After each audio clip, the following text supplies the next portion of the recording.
All right, shoot, Dolan.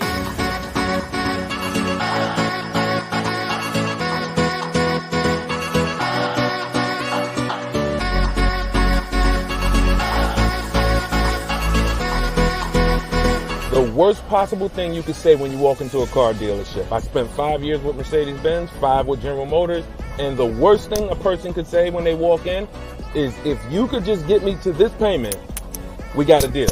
So your loan's probably still like 19, which means you got to pay to get out. You're upside down. It's called negative equity.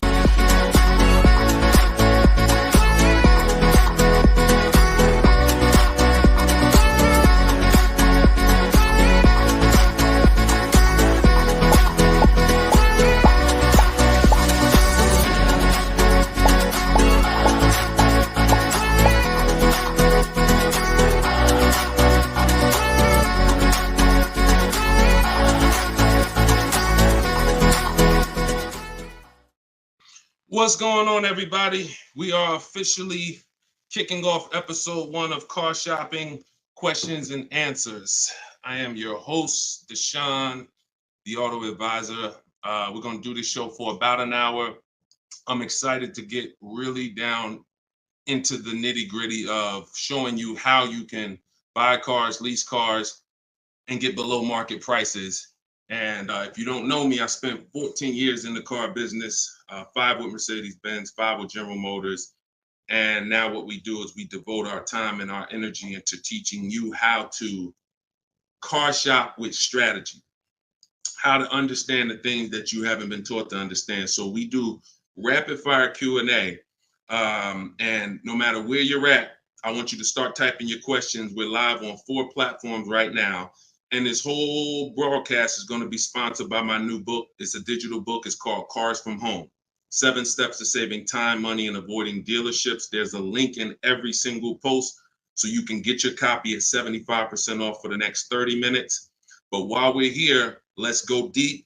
And everything I'm going to be teaching you is going to be out of my book.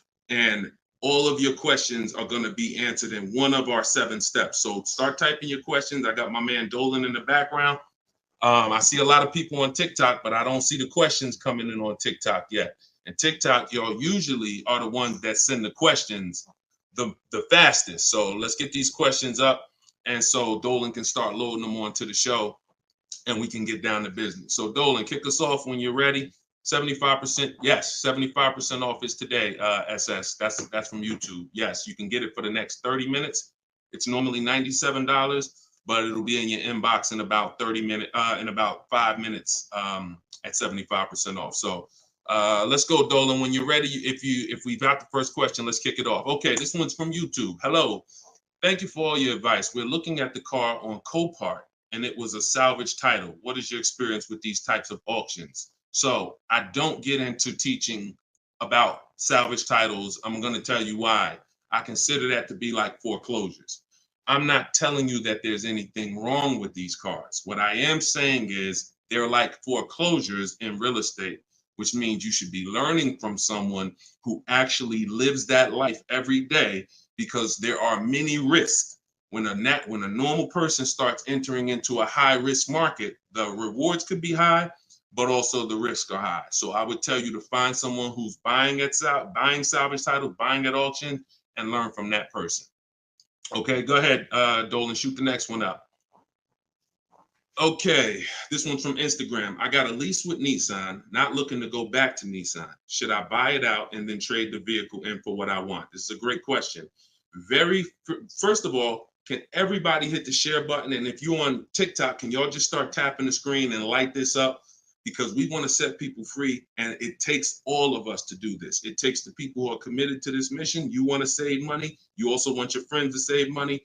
Tag somebody. They'll thank you. So this is a great question.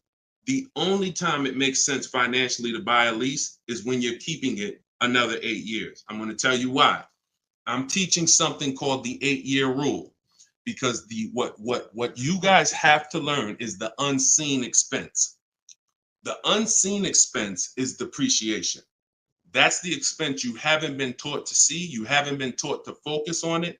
It's depreciation. That's the reason why when you buy a car today for $30,000, tomorrow, if you tried to sell it, it's not worth 30,000 anymore. It's worth 25. It's worth 24, whatever. That's depreciation.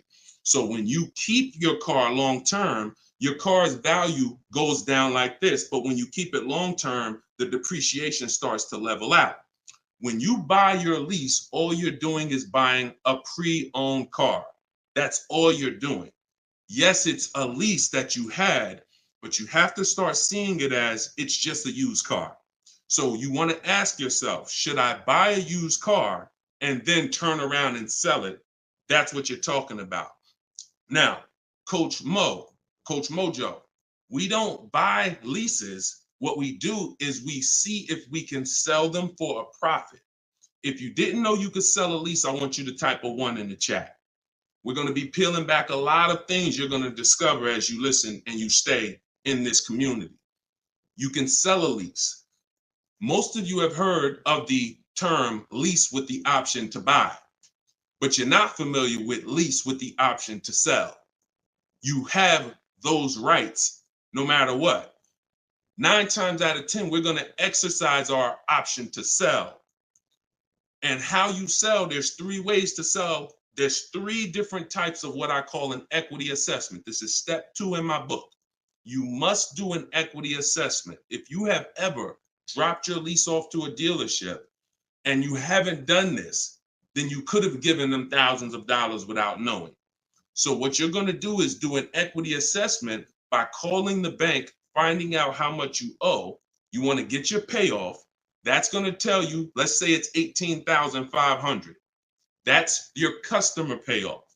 Now what you want to do is you want to see who will pay you more than that, or at least that amount. And we don't go to dealerships for that. We go right online. This takes 20 minutes to do. We're going to go to CarMax.com, Driveway, Carvana, Kelly's Blue Book Instant Cash Offer, AutoNation, and Car Guru Sell My Car. This is going to get us 6 offers, cash offers. See, our cars are not worth what an algorithm tells us our cars are worth. Our cars are worth what a person is willing to pay for today. And when you see those numbers, that's going to tell you if you have equity versus not having equity. So the short version of your question is, Coach Mojo, you shouldn't be buying your car unless you're planning on keeping it another 8 years, because we teach something called the 8-year rule, which is if you're not keeping your car 8 years, you're not going to outlive the depreciation drop in value. So you shouldn't be buying it. You should be leasing. And I know a lot of you probably, you're well, Deshone, I was taught never lease. I was taught don't lease. I was taught don't lease. Well, you're going to find out the more you stay here, as you just dive in to financial numbers we go over, you're going to see that that's bad advice. And unfortunately, millions of people have been subject to bad advice that has been costing them money. Okay, so we'll go more into detail on that. There's only 2 ways to beat depreciation. Long-term ownership, that's our 8-year plus people. If you're keeping your cars, your next car, if your plan is to keep it 8+ years, I want you to type K in the comments for keeper.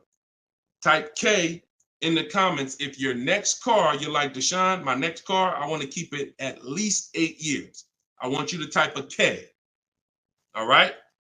Now, if you are not keeping your car at least 8 years, then you should be shopping for a lease, because that's how you're going to avoid depreciation. We're going to talk more about leasing, because you cannot just get any lease. You have to get what I call a good value lease. We'll go more into detail on that. But that's the foundation, Coach Mojo. Answer those questions first before you think about anything else. All right? Go ahead, Dolan. Shoot the next question up, man. Keep typing the questions, y'all. We're bringing them from all platforms. This one's from TikTok. What to do if you have no pre-approval letter, even with a 730 score? Okay, great question. We don't focus on pre-approval letters. What we focus on is making sure, all right, so I teach something called the bank bidding war. Everything we're going to do from now on is going to be a bid. Could y'all keep tapping the screen on TikTok? I see y'all running the lights up. When y'all keep tapping the screen, what it does is let TikTok know, listen, more people need to get over here, because we're talking about something that everyone needs to hear. So I appreciate y'all. Look, they're running them up. What to do if you have no pre-approval letter. So we were taught always get pre-approved. But here's the problem. People got onto it. Whenever we do something and the public starts moving in a way, the big companies adjust to it and they find a way to infiltrate it. Most of the companies that you're trying to get pre-approved from, that I'm trying to get pre-approved from, their goal is to isolate us. Something called restricted pre-approvals. I'm gonna tell you what a restricted pre-approval is and why we stay away from them.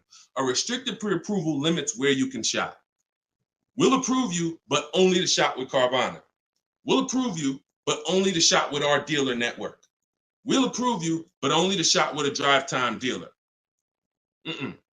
Because a pre-approval is the whole purpose when you learn how we shop, which is to shop wide.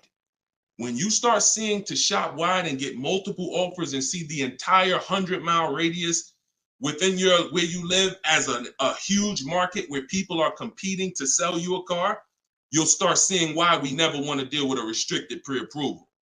So what we do is we use something called the bank bidding war. The only way, how many people have asked themselves, did I get the best interest rate? Type dollar signs. If you've asked yourself ever, you bought a car and you said, did I really get the best interest rate? Type a dollar sign if you've wondered that. See, the only way to get something we call price assurance, which is to guarantee. See, these are powerful words that I want you to add to your vocabulary when you're car shopping. We need to guarantee that we got the best interest rate. How do we do that? Getting bids.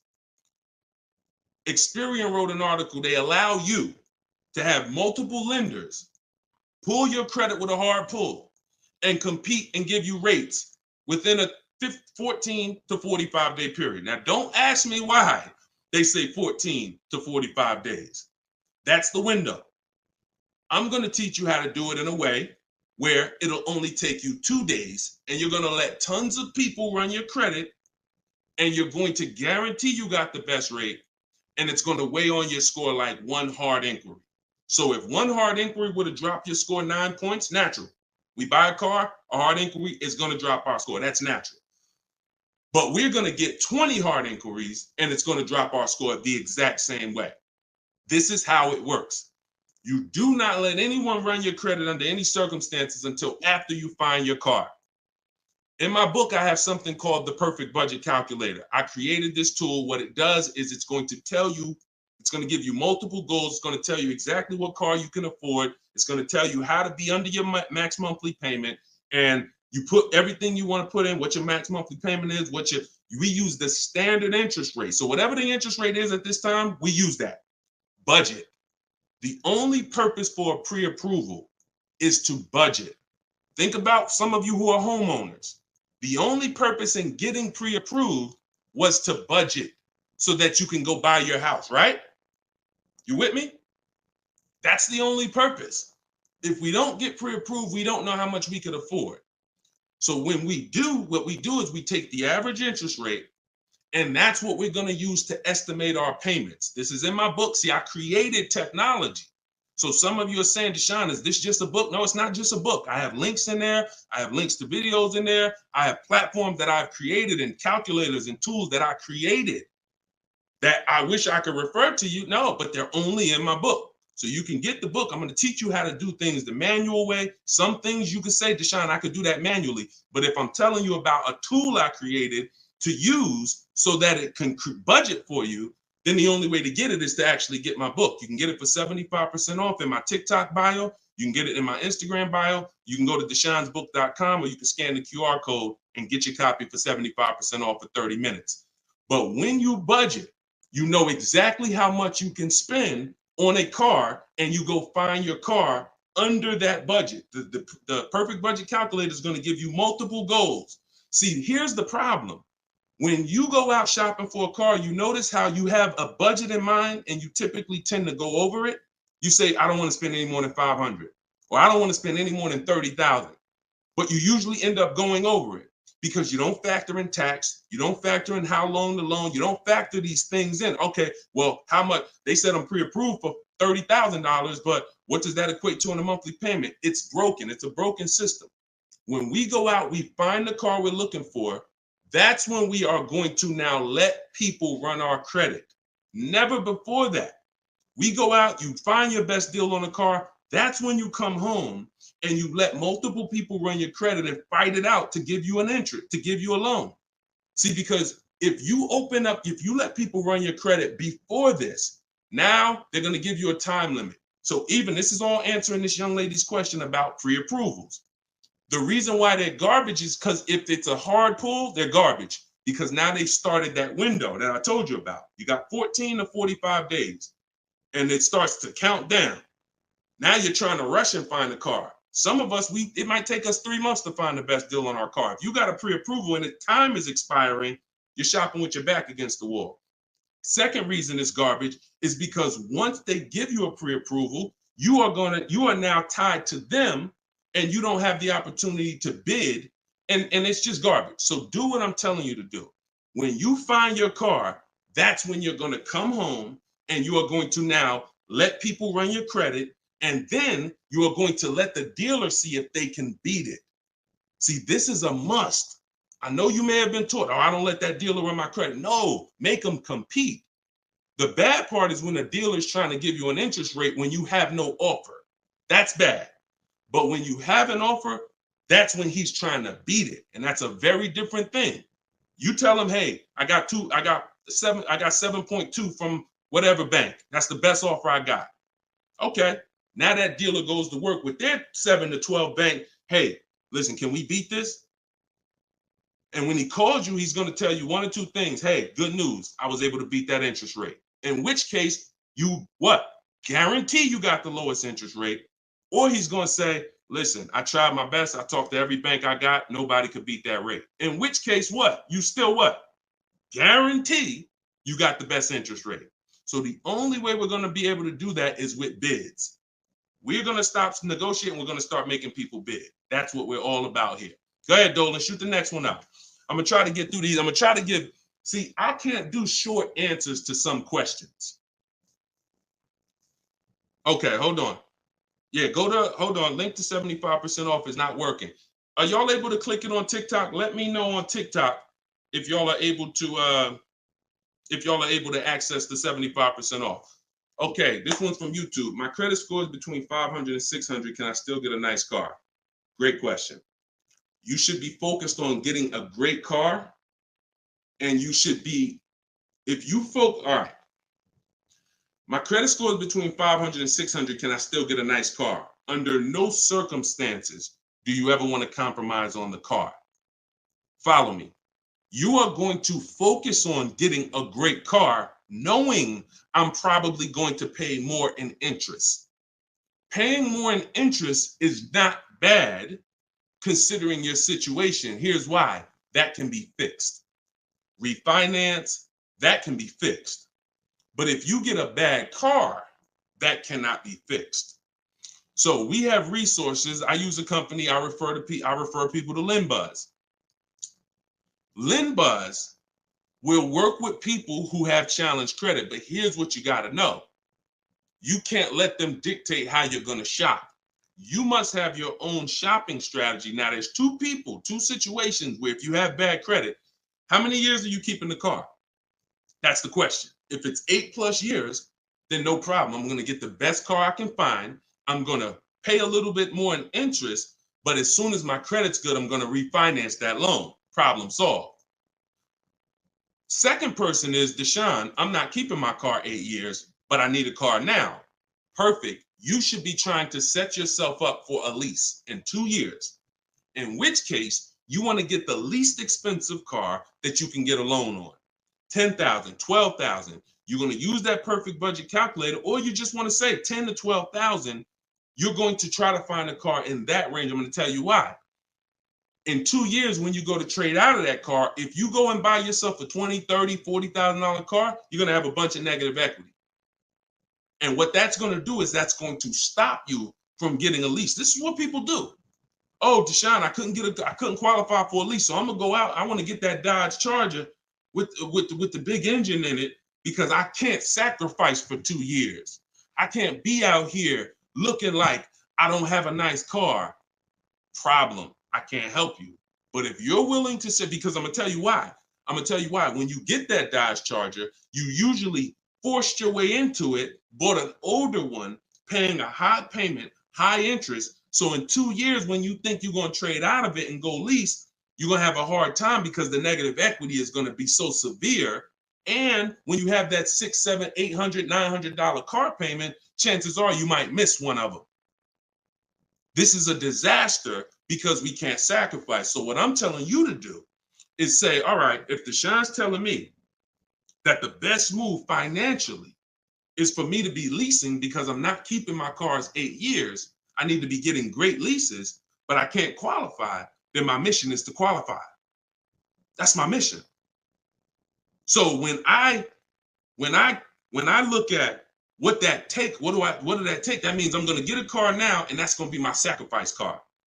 That's going to be my car that I drive for 2 years, build my credit. It's not going to be my perfect car. My perfect car is going to be when I drive a brand new lease off the lot 2 years from now. This is my setup car. So I'm going to make sure I get a low price car where I won't miss a payment. I'm going to build that payment history. I'm going to have minimal negative equity. And then in 2 years, I'm going to make a power move.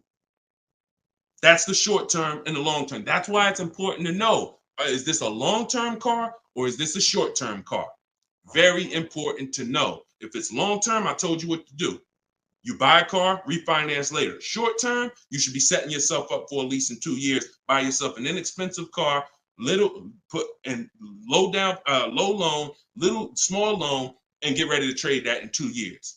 But you must get a great car in either situation. You can't sacrifice the quality of the car or the whole plan goes to hell. Your car breaks down midway, plan is scrap the plan. So we never compromise. So check this out. I see as soon as you purchase the book, I give you a support email because I do not DM me about products.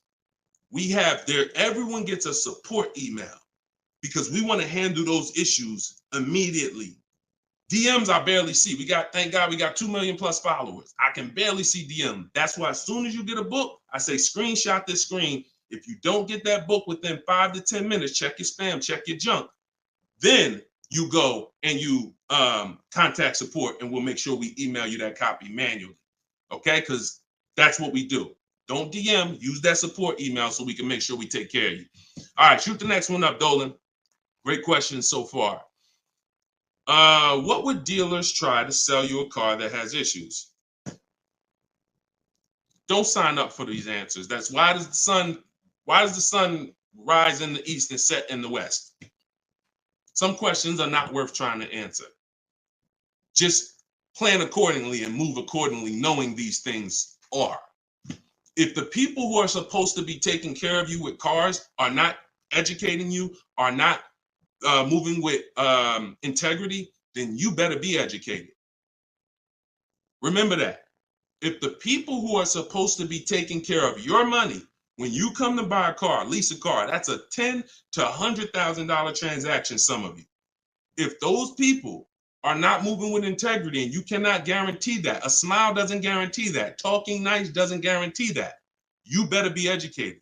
And the people who are going to move like the way we're going to move, the way you're going to move if you're listening to this, the way you're going to move if you have my strategies in my book, the way you're going to move when you learn how to car shop online and make people bid, you're going to be educated where no one can take advantage of you. You're empowered. You're the one in control. You're the prize. You're the one people are competing with to earn their business. And that's what I want for you. All right, go ahead, Dolan, shoot the next one up.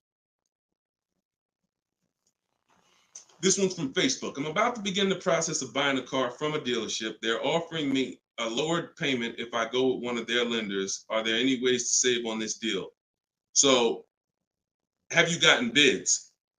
See, look, you were programmed to be loyal to dealers. I'm from the industry. I was in the industry for 14 years. I'm teaching people all around the country. We have over 8, close to 8,000 customers that have used our stuff and used our products since 2021. We have data from all around the country. There is absolutely no way that you're going to get your best deal ever focusing on one dealer.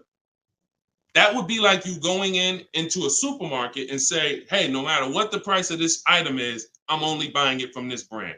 Or you saying, oh, I'm gonna buy a TV. No matter what I'm just gonna walk into Walmart and whatever the best price on the TV is that I see, I'm just gonna take that. I'm not gonna look online, I'm not gonna look on Amazon, I'm not gonna look on Best Buy. I'm just gonna walk into one store committed to try to get a deal with that store. That's the same thing you're doing. Could y'all keep running the likes up on TikTok, keep tapping the screen? If you're getting value out of this, I appreciate it. We don't do that anymore. That is a recipe. And look, I'm going to tell you something, and I hope you don't take offense to it. Our grandparents shopped like that. In what way in 2024, 2025, almost 20 years, 30 years after the internet's being invented, you're still shopping like our grandparents shopped? Does that make sense? It makes sense when you're like, yeah, Deshone, that's what I'm doing. But it doesn't make sense in the grand scheme of why am I doing this? It's because that's what you were taught to do. That's why I represent unlearn, relearn.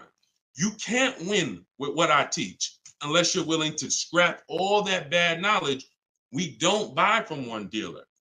3 transactions that people have been, I'm gonna break this down real quick in literally a second so y'all understand. There's 3 transactions that you've been taught to give to car dealers. 3. Buying your car from them is one transaction. Who you get your loan from is another transaction. Who you sell your old car to is a 3rd transaction. And many of you have been taught to give the dealer all 3. Meanwhile, there are people who only want to give you a loan. They don't sell cars. They want to compete for your loan. There's other people who want to buy your old car. They don't sell cars. They want to buy your old car. Y'all get what I'm saying? Type a Y for yes, if you're understanding that you have to start breaking these transactions into their own transactions. You can't maximize and guarantee you're getting your best deal mixing 3 transactions or 2 transactions into one. You can't do it. We're breaking them up. And now once we break them up, how do we guarantee we get the best offer in each one? Bids. So you understand? So what we're doing is we need to see our old car, our old lease, our old car that we have that we're replacing. Who I'm going to sell that car to is one transaction. And whoever's going to win the bid gets the car. Who I'm going to get my loan from, that's another transaction. And whoever wins the bid gets my loan. Who I'm going to buy my car from, that's another transaction. And who's going to win the bid gets the car, gets to sell me the car. And we do this in 60 minutes. See, what you're going to see, watch this. Let me show you Frina. Frina just picked up her Jeep last week. Look at the deal she got. This is why you're never going to get these deals walking in the dealers. You're never going to be able to guarantee your best deal walking in the dealers. You're going to sit at home and be in control. Look at Frina's deal. She said, look, I'm a proud graduate. Cars from Home that's our video library. And, like I said, I coach people all around the country. She said, I picked up this baby yesterday. Look at the date. 2024 Jeep Grand Cherokee Anniversary Edition. Followed the program, used all the scripts. I have scripts in my book. I have scripts that we don't talk. Because if you have to talk, you run the risk of messing something up. No offense. I'd rather you type. If you'd rather type than talk, type a 1. So contacted the dealers, sealed the deal, $579 a month. Look at the MSRP on this car. She got a hybrid one, $65,000 vehicle, almost 66. Her best deal, who won the bid, was a 0.88% lease. That is unheard of in the world. See, I teach something called the 1.5% rule for knowing when you're paying too much for a lease. The 1% rule has been around since way before I even got in the car business. If you could lease a car for 1% of the MSRP, no money down, no money out of pocket, you stole the car. This is 0.88%. I owe it all to Deshone. Without this program, I wouldn't have had the tools to shop from home. Shopping from home the right way is how you're going to win. Some of you may have tried, Deshone. I tried. It seems hard. Yeah, because once the internet was invented, internet salespeople got invented. And internet salespeople are trained to make it hard. They got to make money. And what they're going to do is they're going to make it hard for you to get a deal done, because half the time you don't even know the information you need to give them to get a quote. Hey, I got to give you where I work at, see if I qualify for any rebates. I got to tell you what cars are in my household, see if I qualify for any rebates. I got to tell you, what affiliations I have. I got to tell you what my date is. I have something called a no later than date. What's my deadline? Hey, I could buy a car, Deshone. I don't need a car for about 3 months. Should I start shopping now? Yes, you should. Because if you get in the market now and you can buy a car today, but you don't need it for 3 months, that's called leverage. See, most people walking in the dealers, they're like, hey, I need a car this week. I need a car today. That means the car that's coming 6 weeks from now, they can't benefit from that. You can. But you got to learn how to give this information. And this is why when you try to shop online, you have a hard time, because you don't know. You're defensive and you're like, I'm not giving a dealer what they need, but I'm also not staying in a position where I don't give them too much information where they can use it against me. So that's what we'll learn. Everything I'm teaching you is, if I can boil it down to a couple simple things, mastering the science of shopping from home. That's why my book is called Cars from Home, 7 Steps to Saving Time, Money, and Avoiding Dealerships, and making people bid for your business. We can sum that. Once you master those 2 things, you're going to save more money in 60 minutes than you ever saved going into dealers 2, 3, 4 times, spending hours in there. And you're going to have price assurance, which is guaranteeing that you couldn't have saved any more money. That's what Freenah has. That's what I want you to have. Go ahead, Dolan. Shoot the next one up, brother. Keep typing your questions, y'all. We're bringing them in from all platforms. Let me bring Freenah's pick down. All right, perfect. Shoot the next one up. All right, I'm trying to fly through these, y'all, but I can't give short answers. You get what I'm saying? I got to give you the full answer. Can you get a great deal on the lease vehicles on a Range Rover? Okay, great question. You can't control the lease program. The lease program is what's going to dictate when the dealer wins the bid. Let's say a dealer, I always teach, when you start getting bids on a lease you should see about at least a $3,000 to $5,000 difference from your best offer to your worst offer. Now, sometimes it's more drastic than that. You're doing it, you'll see a $7,000 difference from your best offer to your worst offer, but you need to see a spread. I'm going to tell you why. 80% of dealers are overpriced. So when you start getting offers, if you don't get enough offers to where you see that spread, you haven't gotten enough offers. I teach you need to get at least 5. In my book, I have something called the 25 to 5 strategy. So once the whole purpose of a bid is to find the dealer that's willing to discount the car and sell the car lower than all their competitors. And if there's any rebates, to disclose them to you. That's only going to come through bids, because you don't know who you're dealing with. An 80% dealer is not going to tell you all the rebates. An 80% dealer will tell you, okay, yeah, there's no rebates, but there actually is. 80% dealer is going to say, all right, yeah, there's $1,000 rebate. Hey, but there's actually $2,500. So you can't depend on an 80% dealer. You have to get multiple offers and reveal who the actual dealers are who is going to win the bid. Now, once that happens on a lease, the lease program is in the background. And if the lease program is trash, then you're going to be over 1.5%. And over 1.5% means the payment you're paying, when it's more than 1.5% of the MSRP, that means you're paying too much for a car you're giving back. See, I was concerned to start making lease videos because I knew when people started finding out how good leasing was, they were going to just go into dealers and say, hey, work me up a lease. Problem with that is, if you don't know how to get a great lease, you're going to get a bad lease, sign up for it, and it's still going to be better than your history of purchasing. So you're going to think you won, but you left thousands of dollars on the table. So I don't want to teach you about going after leases until you learn how to get multiple offers so you can reveal the best deals. But what we do is we always with leases have 3 options, because we can't control the lease program.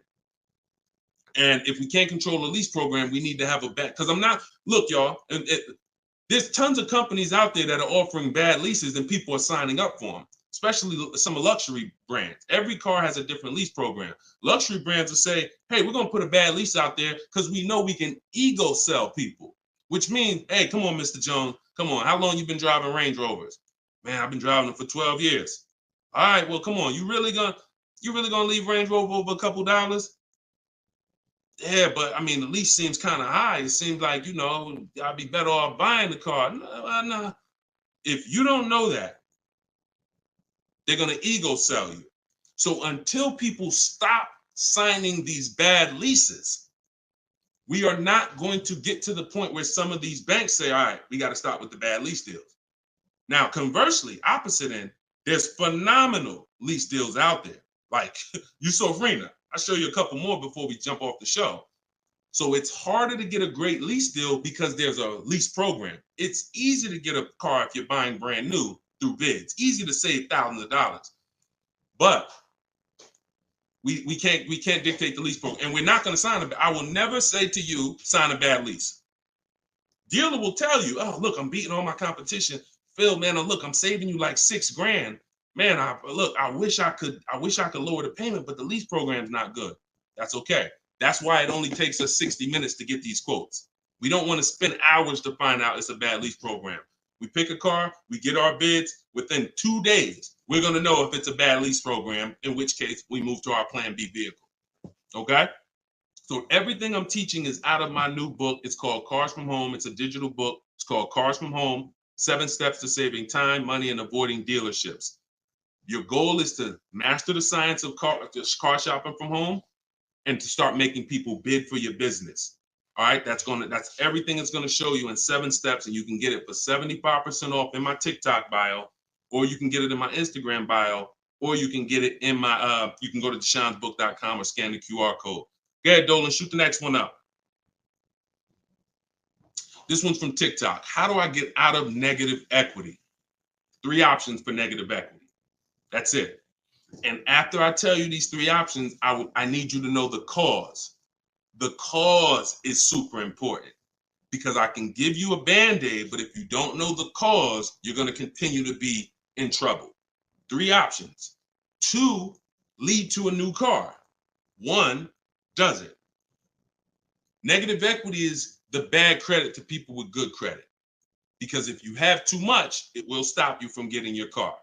So your first option with negative equity is to pay it off. Here's what happens. You want to use that equity assessment process that I told you about a little while ago. You're going to call your bank, find out what you owe. After you find out what you owe, you're going to go to those websites I mentioned: CarMax, Driveway, Carvana, Kelly's Blue Book Instant Cash Offer, AutoNation, Car Guru, Sell My Car. That's going to give you 6 cash offers. These people are bidding on cars every day. They usually put their best offer out there. In 30 minutes, you'll have 6 offers. They pay more than dealers on average. In fact, 2 or 3 of those bids you're going to get are actually from dealers. So it's a nice mix of offers. 3 of them are from online car buyers: CarMax, Driveway, Carvana. 3 of them are from car dealers, local car dealers. So it's a nice mix, but they're bidding. That's going to lead to the least amount of negative equity, because remember, when you get bids, you're getting the most value. You're getting the most savings. You're getting the most money when you are getting bids. So let's just say you pull your payoff in at $16,000. Your highest bid is $14,000. That means you have a $2,000 negative equity gap. You are much better off coming up with the $2,000 and paying that car off and going into your next transaction clean. That is the best way to go. Because now, if you can't do that, I'm going to tell you why it's the best way when I tell you the second way to get out of negative equity. If you can't pay the difference, then that means you must bring that car. You can't do a separate transaction with that car, because you need the dealer who you're going to buy the car from to wrap the negative equity into the new deal. They are still going to win the bid. You must, in all cases, only deal with dealers who won the bid. But once they win the bid to sell you the car, now when you come to them, you're going to now bring your old car into it and see what it's worth to them. When you see what they can pay for it, you're going to see in most cases, it is not going to be the highest number you got from the online buyers. So if the online buyer's highest number was 14, maybe that dealer can only pay 12,200, 12,500. And you might say to them, hey man, but CarMax is offering me this. They're not going to be able to match it in most cases. It's just not possible because they can't win both bids. If you start buying cars for the most money, selling cars for the least money, it won't take you long to be out of business. That's probably what happened to Vroom. They were buying cars for the most money and then trying to sell them, and they weren't able to make the profit.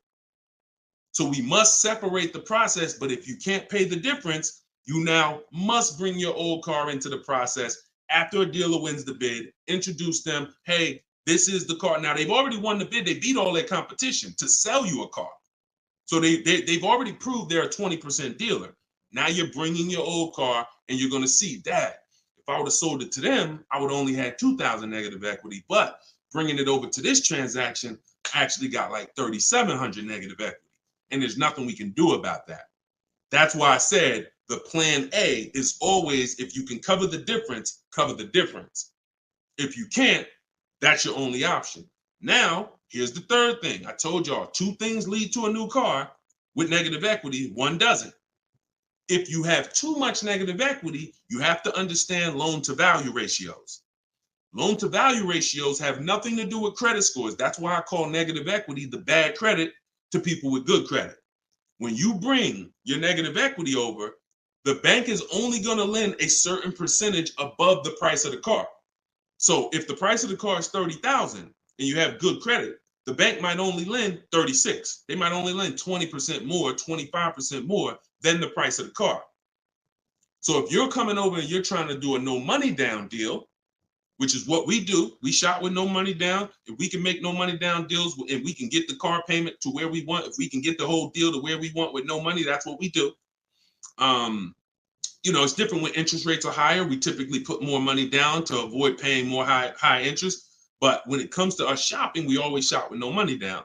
So if you're trying to do a no money down deal and you are trying to bring all this negative equity over and trying to not just finance the price of the car, but the tax, the fees, and negative equity, you run the risk of blowing out the loan to value ratios, in which case you're not going to be approved. You could have a 900 credit score. They're going to tell you you got to put money down because you can't finance all that negative equity. So it depends on how much. And if that's too high and you can't put down money to actually make a difference, then you're going to need to stay and pay down that car for a couple more months or even maybe a couple more years to lower the amount of negative equity. So that's how you get out. That's all in my book. 3 ways to get out of negative equity. But what you got to know is the cause. Only legitimate reason for negative equity is because you had an emergency and you had to switch cars. Now, if we go by things that can be prevented, like Deshone, I bought a car, it's breaking down. Well, that means you bought the wrong car. We can prevent that with knowledge. Now, if you say, Deshone, I just wanted a new car and I switched it, that's costing you. And because you don't understand leasing, see, 90% of the time, 10% we give to emergencies. Deshone, man, I had a sedan, then I had twins, I had triplets. I need to get an SUV. I got to switch the car. Understood. Legitimate reason. Switch the car, stay in it long term, pay off, and keep the car. But 90% of the time is you don't understand leasing. And you buy your cars, you take out 5, 6, even God forbid 7-year loans, you switch these cars in 3 years, 4 years, you always have negative equity and you're overpaying by thousands of dollars. That's the cause. That is the cause. I've been doing this since 2006. The reason for most people, most of your negative equity is because you haven't learned the lease yet and you're buying cars, but you're a short-term person. All right? And the more you stick around here, the more you'll understand why that's a mistake. If you get my book, you'll understand, oh, I've been doing this wrong. Now, I was taught this. I don't blame you. You were taught that. But when you learn, when you do better, when you know better, you do better. And that is my goal, is to make sure you know better. My pleasure, Reggie. You said thank you for everything. My pleasure. Absolutely. Everything I'm teaching y'all is out of my new digital book, Cars from Home, 7 Steps to Saving Time, Money, and Avoiding Dealerships. You can get your copy for 75% off as part of our launch in my TikTok bio, in my Instagram bio, or you can go to deshonsbook.com. There's a link in the comments, or you can scan the QR code if you're watching us on the television, and you can get your copy for 30 minutes. Once that timer expires, book goes back up to $97. So get your copy before the timer runs out. Go ahead, Dolan, shoot the next one up. All right, this one's from YouTube. Appreciate all of your content. Thank you. We are looking to buy our teenage daughter her first car. Is there any downside to purchasing outside of a name franchise dealer? No, if you do your due diligence, because there's 100,000 plus used car dealers in the country. Let's assume 80% of them are trash. As long as you are sorting, when we shop for used cars, and you want to ask yourself the 8-year rule question. If you're not keeping this car, if you don't think your daughter's keeping this car 8 years, then you should be shopping for a lease for her. Now, if you say the only difference, there is one exception to the 8-year rule for those of you who are buying inexpensive used cars. $10,000 used cars, $7,000 used cars, that's different. That's different. I call these smart cars, not the little smart cars. It stands for saving money at the right time. So if you're buying these cars, my brother does this. He buys pre-owned cars. He gets them $10,000, $7,000, $5,000, and he drives them. He pays very little money. Sometimes he sells them and makes a little money. That's different. But the mainstream cars, if you're not keeping them 8 years, $15,000, $20,000 used cars that you're buying, you're going to see the 8-year rule is the gospel. You should be buying cars if you're keeping longer than 8 years. You should be shopping for aggressive leases if you're not keeping 8 years. So let's assume you're going to keep this car 8 years. When we are buying from used car dealers, y'all, we are absolutely shopping 100-mile radius, at least. That's usually where we start. And then we're going to search, and we're going to narrow down based on title history, based on service records, based on accident history. And then we need to verify that the price that they advertise online is legit, because there is something going on right now. It's been happening for a few years. They know you're looking for online prices. So what they do is they put a price online that they don't intend to honor. So the first thing, so we narrow it down based on those things. And when we get to this final step where we got our top 3, top 5 choices, we need to see who's going to do bogus fees, who's going to try to hit us with bogus fees, in which case we eliminate them. And then we narrow it down to the best one. And we need to pull the original. Listen, who's going to be buying a used car? I want you to type a U. If your next car you're keeping for more than 8 years is going to be a used car, type a U in the comment. In the comment section. Or if you've purchased a used car in the past, type a U in the comment. Type a U in the comment. Okay, Snowman, I see you. Felicia, I see you. Miss Bambi, I see you. Reginald, I see you. Okay, so we got a lot of people. Okay, all right, we got a lot of people who are going to be buying a used car or have bought a used car in the past. What I just told y'all is how we're going to talk about how we're going to get a quality used car. Plus, I do something. Step 4 in my process is we have to do a longevity check. Some of these cars have data that shows they don't last more than 80,000 miles before the transmission goes out. If you don't know that, then there's nothing you can do but be surprised when the transmission goes out at 78,000 miles. So we always want to do a longevity check on Google. We search these things. But the other way, what I just told y'all is how we make sure we're getting a quality car. Accident, title history, service records, accident history. But when it comes to now the value, Deshone, how do I make sure I'm actually getting a great price? How do I make sure that the car I'm buying is the best price in the market? We need to know the original price of the car. We need to know what the car was brand new. Because what you've been taught is to focus on what the website tells you. Is this a good deal? Great deal, below market. Because websites, their job is to be accountable to the people paying them. And if they were telling you that this car that you're looking at for $30,000 was originally $38,000, and it's actually only being discounted $8,000 from when it was brand new. If they were telling you that, then no one would be buying those cars, in which case no one would be paying them to list their cars on those websites. So they're not accountable to you or me. They're accountable to who pays them. So we find out through the window sticker what the original price was. Carfax has agreements with some brands where they will actually give you the original window sticker, but we must get the original window sticker. And when we get the original window sticker, that's going to tell us the discount with something I call the true value percentage. We created this. The true value percentage is the discount from the price when it was new. And that's all that matters when you end up choosing a car. Give you an example as we wrap this question up. If you're looking at three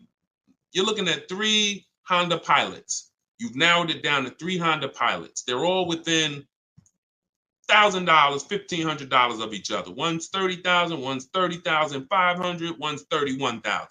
Similar mileage, similar title history, similar everything. We get stuck right there. We don't get stuck when we get the original window sticker and we see that one of those Honda Pilots brand new was $45,000. One of them brand new was $49,000. One of them brand new was $53,000. You see how immediately access to that information separated the value? They all look similar. Type dollar signs if you got that revelation. If you understand that just that bit of information. I'm looking at 3 cars, they all look similar. Dag, they all look good, similar mileage, similar price on these websites. Which one do I pick? Man, I'm stuck. Knowing the original price, one's 46, one's 49, one's 53. The one that's 53 immediately becomes way more valuable than the other 2. That's what we're talking about. See, it's my job and my mission is to show you how to car shop online, show you how to master the science of car shopping online, show you how to make people bid for your business, and to show you where the hidden money is that you have not been trained to see. Everything I'm teaching is in my book. I don't hold back on these lives. You guys could tell. But if you're like Deshone, I want all this information in one place. I want to be able to use this as my car shopping Bible for the rest of my life. Digital book, Cars from Home, 7 Steps to Saving Time, Money, and Avoiding Dealership is in avoiding dealerships in my TikTok bio, in my Instagram bio, and it's 75% off as part of our launch. Get your copy, use it, and win. All right, let's go, Dolan. Shoot the next one in. Great questions today. Let's go. Keep typing them, y'all. We're going to try to get through as many as possible. How many miles can you drive a leased vehicle? Great question. Many of you were taught that you have to take what they give you. Or some of you were taught they only do 10,000 miles a year on a lease. All of that was bad information. You pick the mileage on your lease, and there are leases that go up to 30,000 miles. Now, some of you might say, well, who drives 30,000 miles a year? Who drives 25,000 miles a year? If you drive 25 or 30,000 miles a year, type HM in the comments for high mileage. So when you think about that depreciation curve that I told you about, your car's value normally, if you're a normal driver, your car's value goes down like this. If you're a high mileage driver, your car's value goes down like this. And so the mission is always to avoid the unseen. This is the unseen expense. I want you to always keep this in mind, because as long as you keep this in mind, buying versus leasing is going to be paramount to you, because you want to avoid this. If you're buying cars 2, 3, 4, 5 years, switching them out, you're switching them out when they're losing the most value. But long term, the value cools off, the depreciation levels out. You don't lose as much value over the years. Some of you have cars that's been outside for 8, 9, 10 years. That car is going to be worth about the same amount it's worth today, a year from now. You've won. That's the goal, to get to that level. If you're buying. If you're like Deshone, I'm not keeping a car 8, 9, 10 years. I'm not going to ever reach that level. Then you should be shopping for leases to avoid the depreciation hit. So when it comes back to 83rd degrees question, you can tailor a lease up to 30,000 miles a year if you want. And here's where I learned this. I was a manager at Hyundai for 6 weeks. Guy came in. He was returning his lease on a Hyundai Sonata. I was doing the lease return for him. And I said, hey, you leased this? He said, yeah, I always lease. I'm in sales. I'm on the road every day. I used to buy my cars, and I would have a bunch of negative equity all the time. I was just losing thousands of dollars every time I went to replace the car. It wasn't worth what I owed on it, and I just kept rolling it over. I stopped doing that when I found out about leasing. Now, same time he's telling me this, I know that I've also sat with people who came in with high mileage with 10, 15 grand of negative equity. So what he's telling me, I've experienced, and I'm trying to help these people and dig them out of this hole and help them get another car, but they have a ridiculous amount of baggage from the old car. So he told me that, and I saw his payment. And I said, man, this payment is only like $175 a month more than a really good deal on a regular lease. And so from then I understood. I'm going to teach people that you need to understand, if you get a great lease deal and then you bump the mileage up from 12,000 to 22,000 or whatever you need, you're going to pay thousands less than if you bought the car and just took that depreciation hit. You bring that car back with 75,000 miles in 3 years, the car is worthless, but you still owe $17,000 on it. That's the difference. So leasing mileage, you pick it, and you can customize it up to any amount. But we always shop for 12,000 miles a year. Always. We don't shop for high mileage leases. When we get our quotes, if you're using what's in my book, the 25-to-5 strategy, we get our quotes with 12,000 miles a year. And once somebody wins the bid, then we convert the bid. We tell the winning dealer, hey, could you show me what the payment's going to be with 18,000 miles a year? And then we customize the lease. If we're going to do any down payment, we always customize after we've identified the winning dealer. Great question. Great question. Go ahead, Dolan. Shoot the next one out. Great questions today. All right, keep typing them, y'all. What advice would you give a first-time buyer who doesn't want a car note? Then go save up your cash and go get the best car you could afford. But why is it we always, Whitney, just send an email to support. If you're having trouble getting your book, just send an email to support. We'll send you a copy manually. Oftentimes it's a little one letter is different in the email. So that's why as soon as you purchase, I always give you that support email so that we can make sure you get your book. Okay? But what advice would you give to a first-time buyer who doesn't want a car note? Save up your money, get the best car you can afford. But here's what I want to ask you.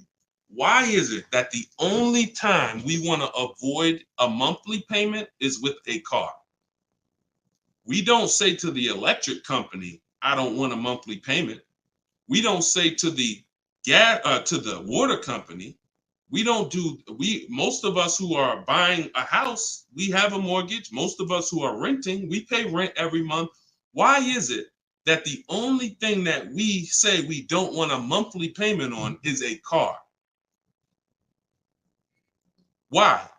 Now, I'm not telling you paying cash for cars is bad, but I'm telling you that if you're dealing with a mindset that is, I'm going to pay cash and save up and get a car that is less than a quality car because I don't want a monthly payment. So I'm going to get a car, save up, scrape together some cash and get a car that is less than I could actually get if I used a little leverage, little loan.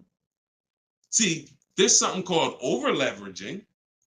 I'm going to take a 7-8 year loan to afford a car. That's called over leverage. That means you're trying to get a car that you truly can't afford, but you're going to use the bank's money to actually do it. That's over leverage. That's like going in and saying, hey, I'm going to get a 50-year mortgage because I don't want to buy a $300,000 house, $400,000 house. I want to buy a $600,000 house. So I'm going to get a 50-year mortgage so that I could afford the monthly payment.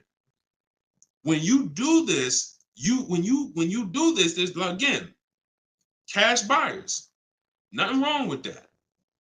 But I'm concerned with the mindset, the reasons why. Because the reason why it makes sense to pay cash is to avoid the interest if interest rates are high. 7, 8, 9%, you want to pay cash? Great. But there are people who come into the dealer. I was blessed to work in some very affluent towns white collar and blue collar towns. So I had people making 30, 40,000 a year. I had people making 30, 40,000 a month. And what was interesting to me is those who were able to afford paying cash for the car could write a check, because when I would ask them, how are you going to pay for the car? They would ask me, well, what are the rates? If I had a 0% interest rate or 1% or 2%, if their money was making money for them, they wouldn't put it into the car because they see the car as a depreciating asset. What does that truly mean? When I put 30,000 into the car, what is my 30,000 worth to me in 5 years? Let that sink in. Anybody who's paying cash for a car, if you're bringing money out of stocks where you're getting 8%, 7%, 10%, bringing it out of real estate where you're getting 10%, 12%, 15%. When you put that 30,000 in a car, what's that car worth in 5 years, y'all? What is a $30,000 car worth in 5 years? Average miles, 60,000 miles driven on it, 30,000. What is it worth in 5 years? Throw some numbers out there. Throw some numbers out there. Let's see. See what we come up with. My guess is 30,000. Knew that car in 5 years is probably worth like 14. Okay, Pink Butterfly said 13. 19 is too generous, I think. 17, 12. See, some people may be confused about this seller's market we had for 3 years, because you might have just sold the car in 3 years and made some money over the last 3 years. That market's gone. So you might have really said, Deshone, I bought a car for 30 and I sold it in 3 years. I sold it in 2022 and I got 23 for it. Well, that's never going to happen again unless we have another, worldwide inventory shortage, in which case resale values go up. Normal market, yep, 12, 13, 14, 15 generously. So a person who's looking at their cash and what their cash is doing for them, they look at that. I put that money in my car, 30,000. That money could have been in the market, and that 30,000 in 5 years could have earned me another 6 grand of interest, 7 grand, in which case I'm up. But at that 30,000 in the car is worth now 15 or 14. So these are the things. I don't teach one size fits all. I teach custom. I teach, it depends on what you're doing with your money. If your money's invested and interest rates are low, then leverage a little bit. If your money's not invested and you're like, Deshone, I got my money in the mattress, I got my money in the bank, I'm not really doing anything with it. All right, pay cash, keep things low. Keep things low. If interest rates are high, pay all the cash, higher down payments, get the loans out of here faster. That's why, see, one size fits all car buying advice, I hate. That's what has failed you. This one size fits all formula. Everyone should do this. Everyone should pay cash. Everyone should get a used car. That one size fits all, no one should lease. One size fits all formula fails every time because it doesn't take into account real finance. All right, go ahead. Great question. Go ahead, Dolan. See, and I'll answer the question and then go into a little spin-off answer. All right, this one from Instagram. If I want to keep my car for 8 years, should I finance the car? Absolutely. The goal is to get the best car and the best value. So if you can't pay cash and you say, I want to get a better car, what I teach is when you start budgeting, you are going to now see, can I get a new car or is my budget for a used car? The goal is to get everything you need. And really, if you could get everything you want, even better. What's the difference, Deshone? Well, needs is I gotta have 3 rows because I got 4 kids. Needs is I need a car that has enough power to get me on the highway because I'm on the highway a lot and I can't have an underpowered car. That's a need. A want is I want the leather, I want the big sunroof. So you must get all your needs at all times. You cannot sacrifice needs. I want y'all to put these 2 things into very important buckets, needs and wants. Needs and wants is the goal. Once the budget gets compromised, once you get out there, if you see I can't get the car I want with everything I need, everything I want, the wants have to scale back. The wants have to scale back, not the needs.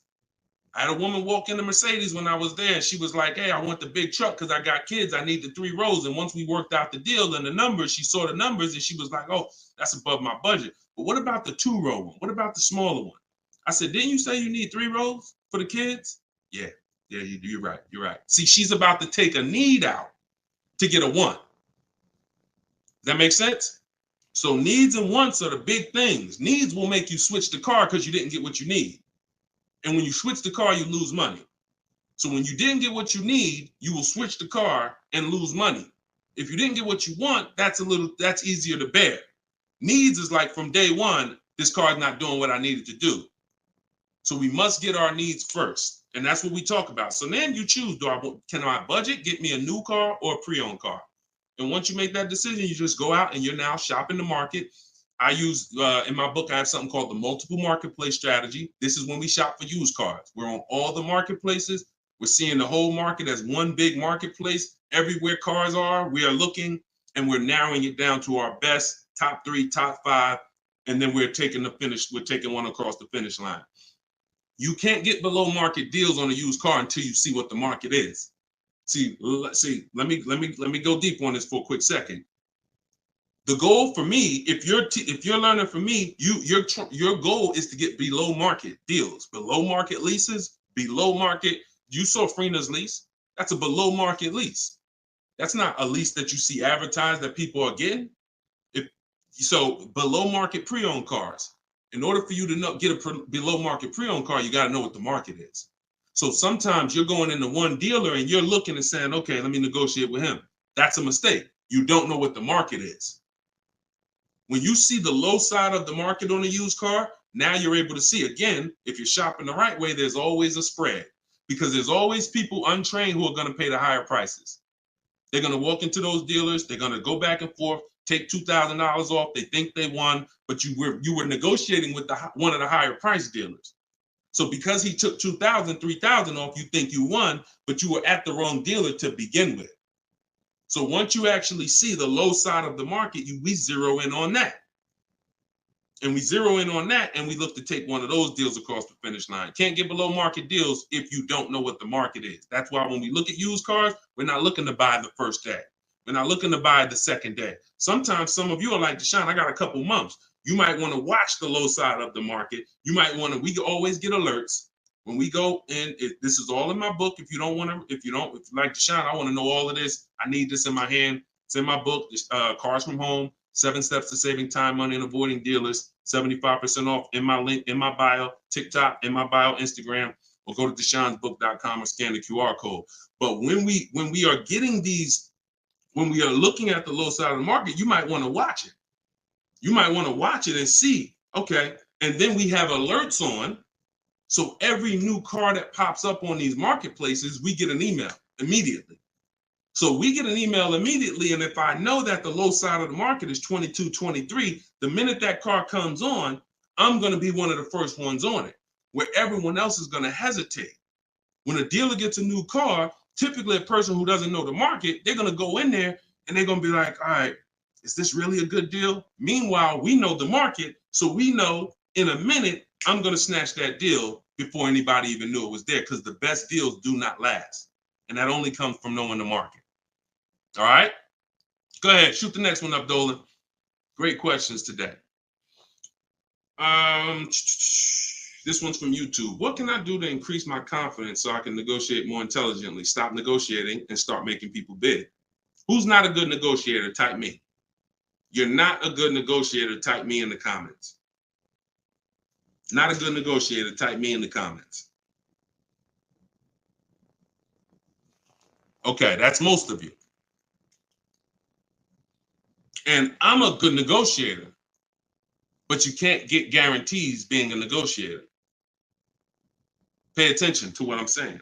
I'm a good negotiator. I did it for a living, but I can't guarantee the lowest price negotiated. The lowest price only, the guarantee of the lowest price. I could be a good negotiator. Negotiator is always going to leave wondering, if you go back and forth with somebody, back and forth, back and forth, back and forth, you always leave wondering, could I have gotten a little more? That's not a guarantee. That's not price assurance. Bids Guaranteed, because I'm getting 5 to 7 offers.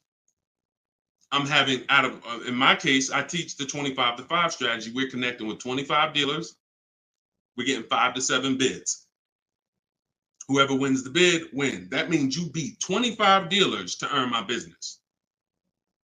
That means I guarantee that I paid the lowest price and I don't have to talk.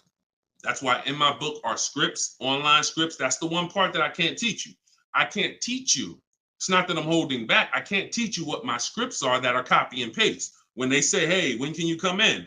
My script says, hey, well, I'm actually going to be handling my whole transaction online.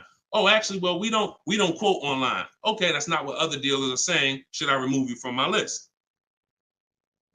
See what I'm saying? When we're copying and pasting and we know what to say to everything they're going to type, now we move things forward. We keep it on our agenda. This is all in my book, in my video library. This is what the people who have learned from me for the last 3 years have been doing. That's why you see people like Frina. That's why you see people like Pierre, got himself. He came in, got a 22 CX5. Very big thanks to Deshone the Auto Advisor, educating and empowering me to control the entire purchasing process. The perfect budget calculator really helped me figure out what I could realistically afford. With the true value percentage, we talked about that earlier in the show. Everyone purchasing a used car, true value percentage is what we use to make sure we win, price-wise. I spotted the best deal, 6 similar listings, saved over 20% off the original MSRP. I also shop for my own financing. See how we break these transactions down? You see how he's breaking the transactions down? That's how we get bids in each category. Also, I shop for my own financing, got the dealer bank to match it. See? So we're not doing the shop for my own. Oh, I'm not going to let that dealer run my credit. He knows the bank bidding war. The bank bidding war is all these people are going to bid. So I guarantee I got the best price on my used car I bought. I guarantee I got the best loan because the dealer couldn't beat it, but they were able to match it, which means it saved me the time. I didn't have to go through that. And the dealer, see, we guarantee. That's what I want for y'all. And the icing on the cake, learning about bogus fees and walking away from dealers not willing to remove them. Now, the walking away, he's talking about not physically. He's talking about next, not physically, because we're home. We're not going into dealers walking away. Some of you say, Deshone, if I don't get a good deal, I just walk away. That means somebody wasted your time. And when you walk away, you still need a car. So you're not hurting the dealer when you walk away. Someone's going to buy that car, even if it's overpriced, and they're going to look at you and say, well, you still need a car, so it's really your loss. When you learn to do this while you're in your living room, you'll understand I don't need to walk away ever because I'm in control. No one's going to waste my time. And this only comes from mastering the science of shopping from home. That's why my new digital book is called Cars from Home, 7 Steps to Saving Time, Money, and Avoiding Dealerships. Go get your copy for 75% off. Use it. Everything is in there, from high mileage driving strategies to leasing to giving you a video to help you understand leasing. Some of you are like, Deshone, I was taught all my life never to lease. If that's you, type me. What you're going to see is I link you to a video from the Cars from Home library where I actually break down for you leasing versus buying. So by the numbers, so you can understand. Some of you that's what it's going to take. You've been programmed so bad about leasing, you need to see it by the numbers to understand that this is costing me money, not understanding this. So that's in there. Purchasing, high mileage driving strategies, links for people with bad credit, and how you're going to get your cars even with bad credit. It's all in there. Get your copy for 75% off for the next 30 minutes. Once the timer expires, it goes back to $97. And win. Use it and win. Listen, we're an hour and 15 minutes in. We want to keep these broadcasts, these episodes. It's episode 1. If you are subscribed to my email list, you'll know when we're live. You'll know when we'll be doing these shows, and you can hop on with us. We want to do because you see all the questions. The only way I could get through all the questions is by giving y'all little short, little one-word answers. What is that going to really do for you? So yeah, we might only get through 15, 18 questions because I'm giving you the thorough answer. And when you see that a car is the second most expensive purchase behind a house, you'll appreciate the thorough answer. No one's going to buy a house and ask about financial literacy and expect a one-word answer. So we shouldn't do it with cars. When cars, we're going to buy more cars than houses. So get your book, y'all. We will be back. We'll be back for another episode very soon. If you're on my email list, you'll know. And I appreciate everybody for tapping in. This is episode 1. We got a lot more coming, and we're going to keep dropping these jewels. Keep unlearning, keep relearning. For the people that got the book, thank you. And for the people who continue to help share this message, appreciate you. We'll see you on the next one.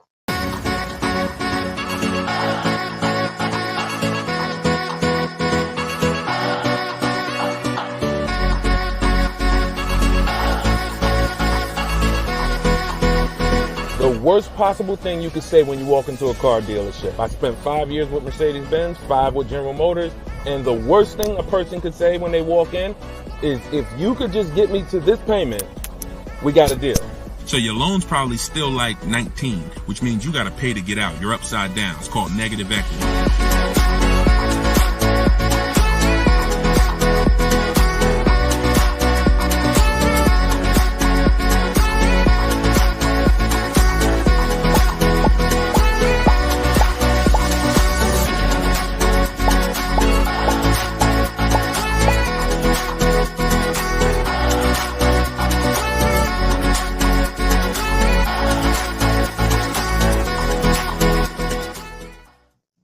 What's going on, everybody? Welcome.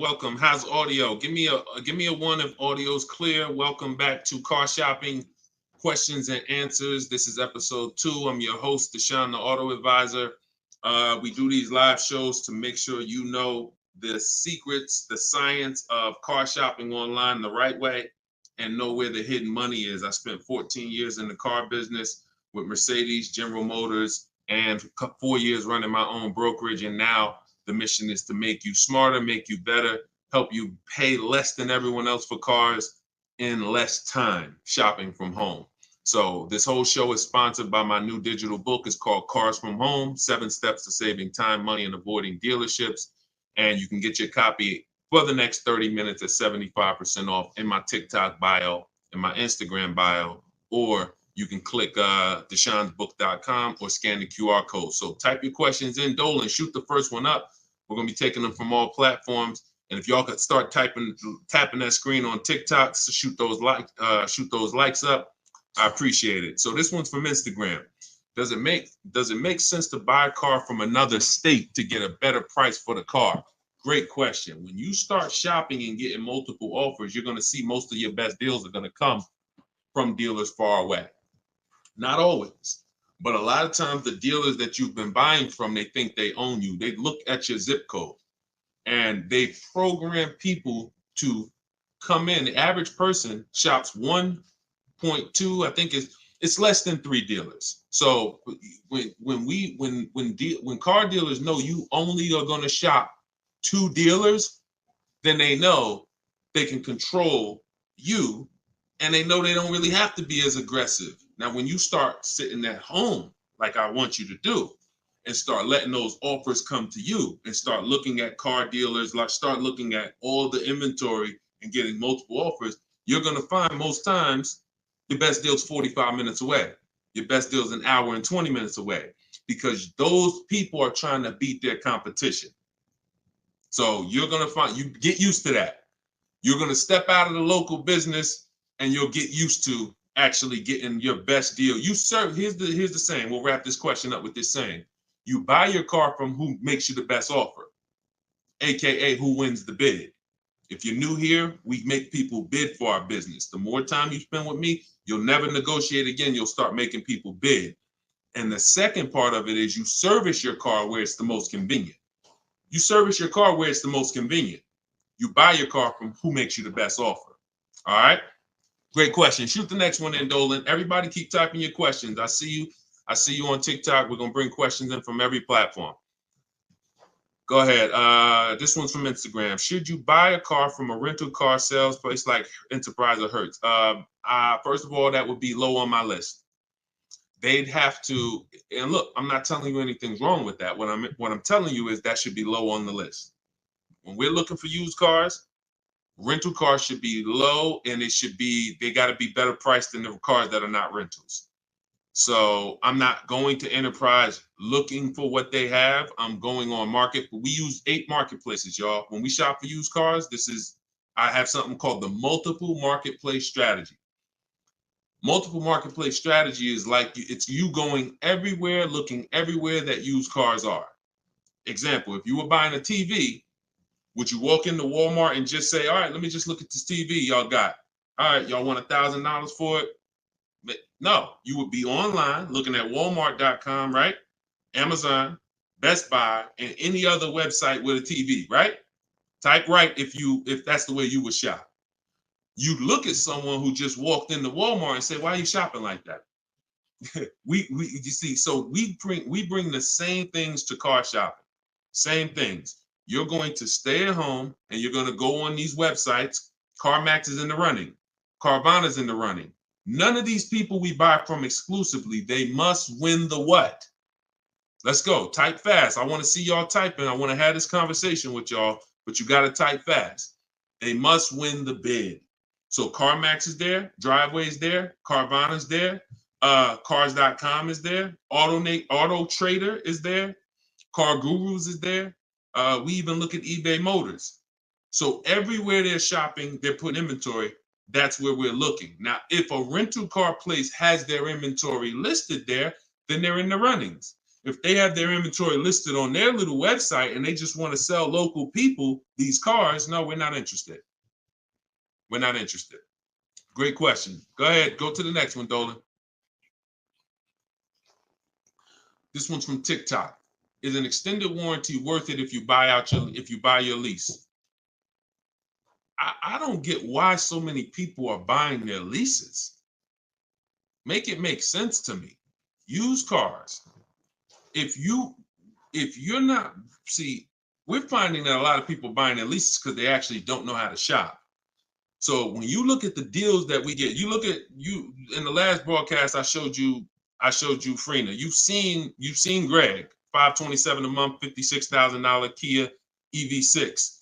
You've seen Taupe, $690 a month. She leased her car, $690 a month, $54,000 BMW. Now I know y'all are looking like there's no money down on these particular deals, and saying, oh well, if everybody's putting, if these don't look like the deals I see on the commercial, that's because they're not. You're not going to get great deals looking at commercials. Ignore commercials. But we found that people are buying their leases because they don't know how to shop. And that's not a reason to buy your lease. Because what you're doing when you buy your lease is you're buying a used car. Now, let's just say you're buying this car and you're keeping it. Because sometimes you say you want to keep the car. 8 years, I have something called the 8-year rule. We do not buy a car unless we're keeping it for 8 years. Why? What's the reason? Because the depreciation is going to ruin you.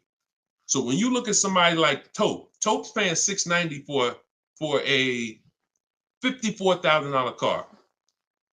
Every $5,000 a month, every $5,000 that you borrow on a loan is about $100 a month. Depends on the interest rate for a 5-year loan. 5-year loan. That car would cost somebody about $1,100 a month. She's paying $690. See what I'm saying? So when you look at the fact that that's probably what a used BMW payment would cost her, but she's driving a new one for that. So if we're not keeping our cars 8 years, this should be your mission. Shopping for a deal like this, not buying a used car that you've already been leasing for 3 years, and now you're about to put a loan on it for 5 or 6 years for the balance. Does that make sense? We are not tying up our time in cars. It's only 2 purposes. I'm going to get a great lease deal, or I'm going to buy a car I'm going to keep for 8, 9, 10, 12 years. That's it. I want to get you from being stuck in the middle. Go ahead, Dolan. Shoot the next one up. People stuck in the middle lose money. Long-term buyers don't lose money. Great lease deals don't lose money. It's those people, if you're stuck in the middle, you're the one losing the most money, and we got to get you from being stuck. Go ahead, Dolan. Shoot the next one and keep typing your questions, y'all. All right. This one's from Instagram. We purchased a car just under a year ago. Would like to release it and get something more suitable. Okay. Watch this. When you purchase a car, see, I'm always going to remind you of the unseen expense. When you see this, y'all know, if you've been on the show, if this is your first time on the show with me, type a 1 in the comment. Because I got to see if I'm refreshing people or if I'm actually teaching. First time. I don't want to say, if you're familiar with this, then you know this, when everybody on here, or most of you on here, are brand new. Okay, Susan, I see you. Justin, I see you. First time people, first time. Jay Malav, I see you. Okay, Sean, Go Entertainment, I see you. William, I see you. Christy, I see you. Okay, a lot of first time people on here. All right, so whenever you see me do this, picture, this is the unseen expense, depreciation. Let's explain this real quick. When you buy a car today for $30,000, what's that car worth tomorrow? For those of you who knew, you may not know, we got to type fast because I don't just talk at you, we have a dialogue. What's a car worth today? You buy a car today, what's it worth tomorrow? You bought it for $30,000, what's it worth tomorrow? Let's go. Could y'all keep tapping the screen on TikTok? Keep running those likes up. I appreciate it. As y'all tap that screen, y'all let TikTok know we having serious conversation over here and more people need to be here. Just keep tapping that screen, running those up. I appreciate y'all. Okay, so we got 29. That's not true, Sean Go Entertainment.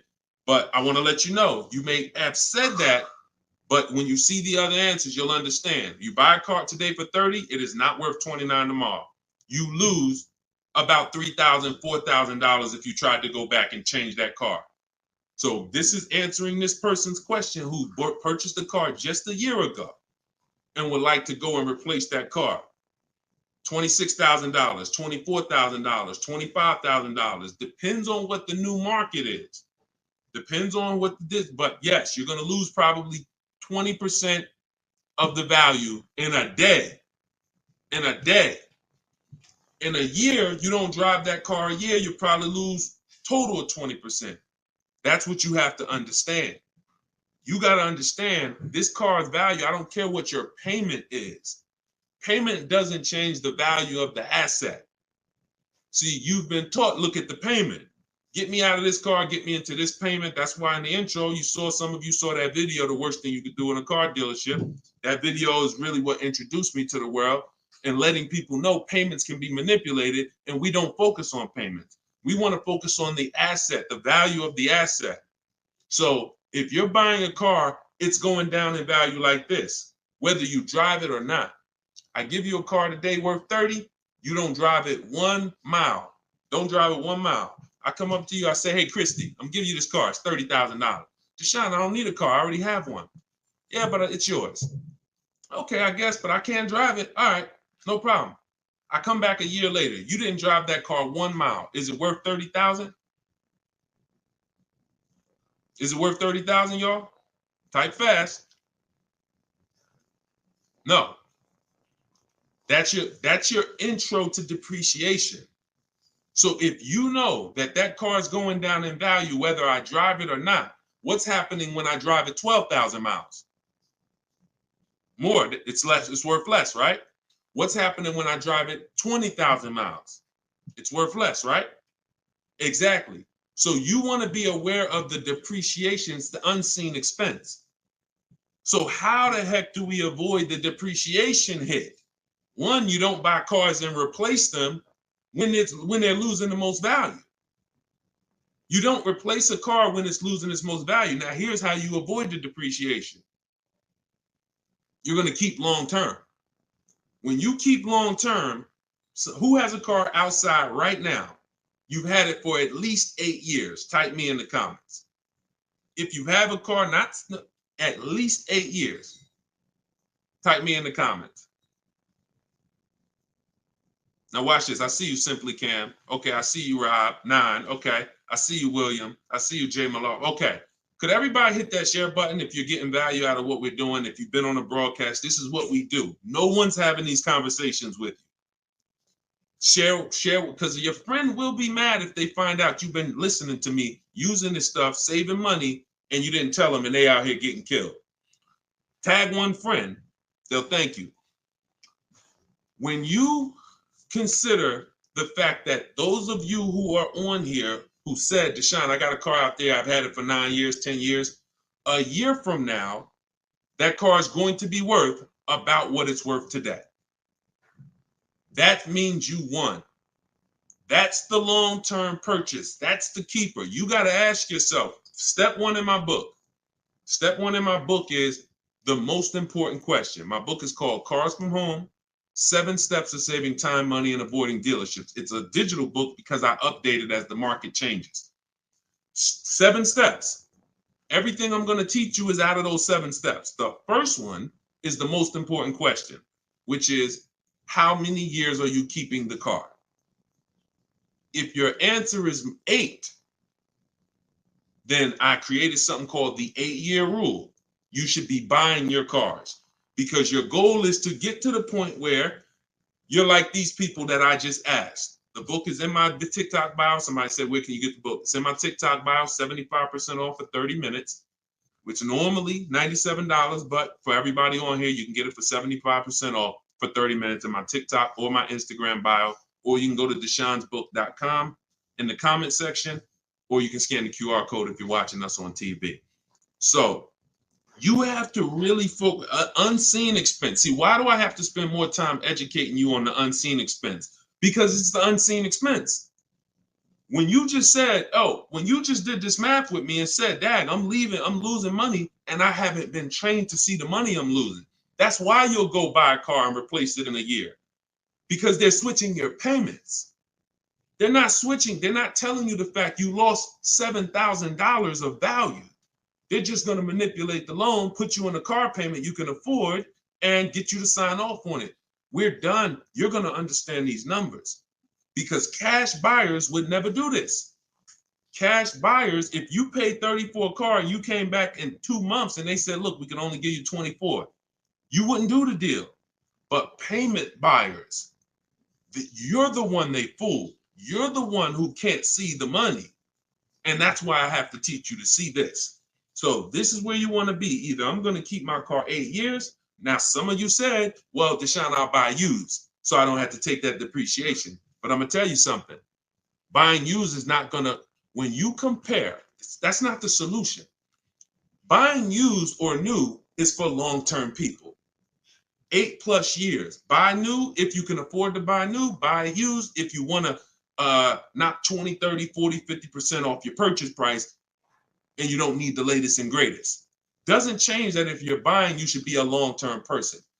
If you are not an 8-year person, you should be shopping for great lease deals. And I'm going to tell you why. Look at Danielle. Look at Danielle.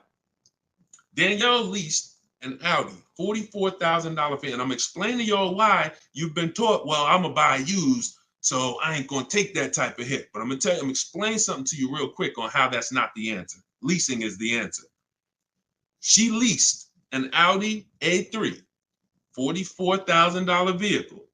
She's paying $550 a month, and she gave her first payment. She said, with her first payment down.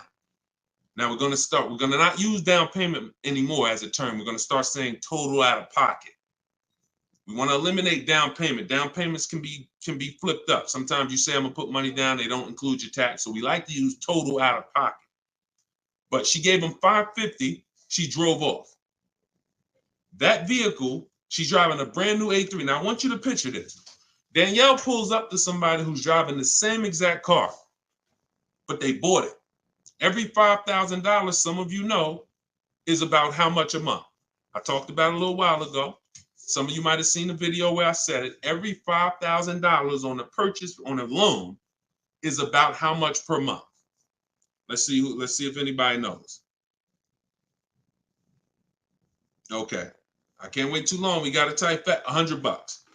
And again, I can't sit here and act like most of y'all aren't new to me. So I'm not going to assume you have even seen any of my previous broadcasts. So I'm just going to tell you the answers. Yes, Susan, $100. So it depends on the interest rate. 5-year loan, that vehicle right there, $44,000 will cost somebody about $950 a month. You see why we don't have to wonder why people have $1,000 car payments? It's not that hard to see. They're buying their cars. So now Danielle pulls up in her Audi. Let's stay with the scenario, right? Danielle pulls up in her Audi 44. She's paying $550 a month. Somebody next to her pulls up in the same exact Audi, same exact car. They're paying $950 a month. Now, third person says, I buy a used one. And you can replace the Audi with anything. Doesn't matter. You could be a Rolls Royce. The scenarios are not going to change. Could be a Honda Accord. Somebody pulls up and they bought a used one. So instead of 44, let's say they got a good price on one. Say they bought one for about 28, 29. Found a good price one, 3 years old. So they're pulling up in a 3-year-old one. And what I just say, every $5,000 is $100 a month. So what's their car payment if they paid 29? Almost 600. You see what I'm, so now let's just talk about what we're driving and what's coming out of our household so we can hammer this home. I'm not on the fence about leasing versus buying. And you have to get off the fence. We've seen enough scenarios where we know this is the case. One person, Danielle, got a great lease deal. She's paying $550 a month. Another person buying a brand new one, they're paying $950 a month. And they might take a longer loan. Oh, Deshone, I'm paying less. They might take a 6-year loan, and let's say they're paying $850. And then another person is driving a used one, and they're paying $600 a month. Not even a question. It's not even a question. Do y'all see what I'm talking about? 3 people driving the same car. Look at the differences. So depreciation and resale value is what you need to be aware of. These people think they win. That might have been you, Deshone. I'm the type, I bought my used cars and I keep switching them. Now, those 2 people who bought them, if they were keeping them 9, 10 years, that's a different story. It always goes back to the 8-year rule. Okay? You must understand, if I'm keeping 8 years or longer, I buy. If I'm not keeping 8 years, I shop for great lease deals. Not even a question. And you'll be mad. You're going to be mad when you find out how much money you've been missing. Some of you probably getting mad now. Dad, I was always taught don't lease. Well, those people owe you some money. Those people owe you some money because they've cost you thousands of dollars. Go ahead, Dolan. Shoot the next one up. This one's from TikTok. What's your advice of getting rid of late fees? Don't be late. You can call the bank and see if they'll waive any late fees, but late fee is assessed when you miss a payment. That's it. TikTok, does my credit have to be top notch to purchase automobiles with 0 down? No, it doesn't. It needs to, listen, when you are, hang on one second, y'all. Hang on one second.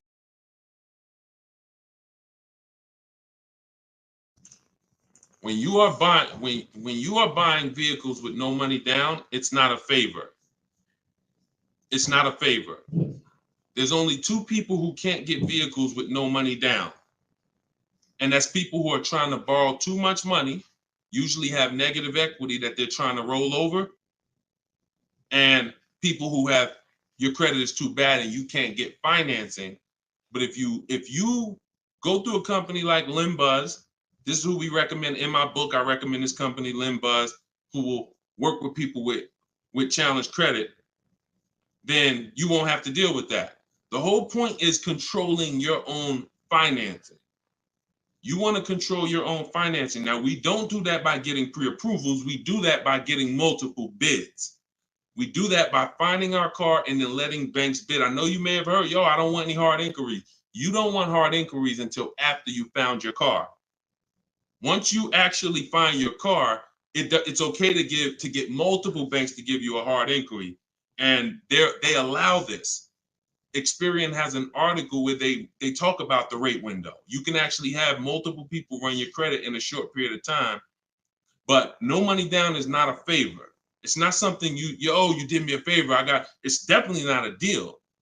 See, because if I gave you a car, it's worth 50,000, but I charge you 60,000 for it, and then I say, but you don't have to do no money down. Is that a deal? I gave you a car, it's worth 50, but I charged you 60, but it's no money down. No, absolutely not. So no money down has nothing to do with a deal. The only people who can't get no money down are people who it's usually a case of you have too much negative equity. You're bringing over from your old car, and you're messing up the loan to value ratios. That's usually the cause, because a bank won't let you finance 40,000 on a car that's worth 30. They won't let it. Go ahead, shoot the next one up, Dolan. This one's from YouTube. Deshone, so does it make sense to get a car to have over? Oh, absolutely. Absolutely. This is all you should be doing. If you are a long-term person, listen, whose car is a keeper outside? You have a car outside, you've had it for 8+ years outside. This is exactly the goal. This is the goal. You want to actually be planning on that. Because when you actually have your car for more than 8 years, when you know you're going to keep your car for more than 8 years, you do things to make sure, like we do a longevity check. This is step 4 in my book. One of the things we do when we know we're buying a car we're going to keep, we got to go to Google and we got to see what the data is on the car we're shopping for. It's very simple. I type in the year of the car. Very important. You can't just type in Nissan Sentra, longevity. You got to type in the year. And then you're going to type longevity to see what the actual data says on the car. We skim those websites. It'll tell us if the car has transmission issues. It'll tell us if people report that this car has, is reported to last not as long as most cars. So these are the things that we do when we know we're keeping a car 8 years. But if you're not thinking about this, then you're not going to do the things to guarantee, because you could have a goal to keep a car 8 years, and then the car you bought is not known for lasting that long, or is not known for, being reliable at 8 years. So that's why it's the most important question right up front. It's not just for leasing versus buying. It's for programming yourself that this is a long-term thing. I want to make sure I get the right car. I'm not going to get a car that doesn't satisfy my needs and my wants when I know I'm keeping it a decade. You understand? That's the whole thing. But absolutely, plenty of people on here keep cars more than 8 years. But there's plenty of people who don't. Those are the ones who need to stop buying and start leasing. Go ahead, Dolan, shoot the next one up. TikTok, what are the best leasing companies deals out there to get out of negative equity? Oh, wait, we just had 2. We'll do this one from TikTok first, and then we'll shoot that next one up. What are the best lease companies deals to get out of your negative equity? It's hard to say that because great lease deals aren't advertised. So when you see any of the deals, you see Danielle's deal, you see, look, Freena's deal. In this particular case, she just got this Jeep Grand Cherokee, $579 a month, $65,000 vehicle. She didn't get that negotiating. She got that by getting bids. So when you get these great lease deals, they're not advertised. There's no one who's raising their hand saying, we'll do this deal for you. That's not the way it works. We shop the market. Now, if you're doing it my way, you're sitting at home and you're getting offers. In my book, Cars from Home, I have all the scripts that teach you how to get offers on cars in literally minutes. So you'll be getting your best deals on these cars. It's going to take you hours. It's going to take you minutes sitting at home, wherever you're at, to get these deals. Once you see that, if you're moving a lot of negative equity over 5, 6, 7,000, and you don't want to do any money down, you're going to typically need a car that has higher rebates. So it's no way to know that, because we just don't know what the lease deals are going to be. So I wish Freena didn't know when she was shopping for this Jeep that it was going to be an incredible lease. Greg didn't know. We don't know until we actually go out there, because we don't pay attention to what am I trying to say? Advertisements. We don't pay attention to advertisements. So hold on 1 second, y'all.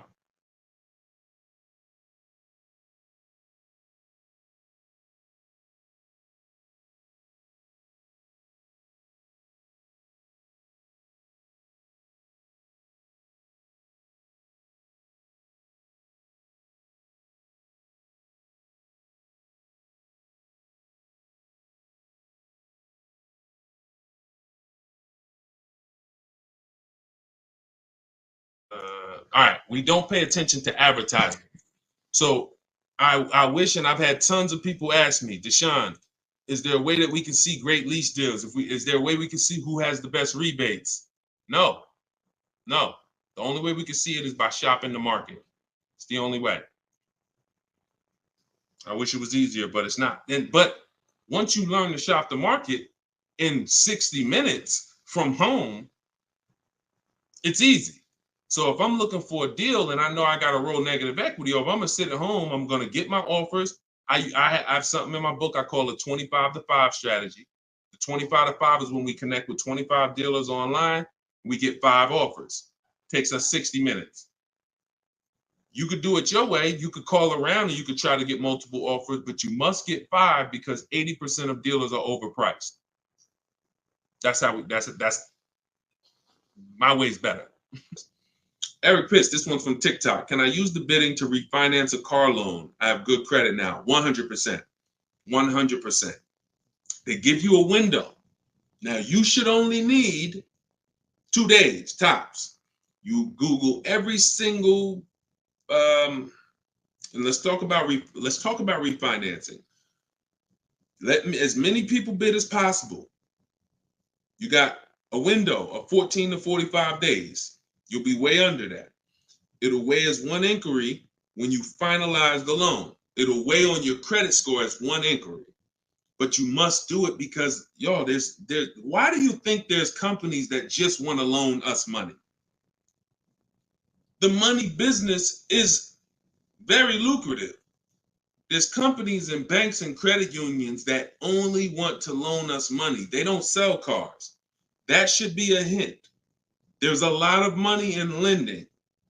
So what we need to do is take shopping our loan rates seriously.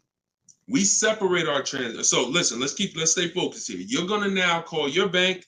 You'll either go on their website, your credit union, or go on their website. You're gonna look for online lenders. Go on their website.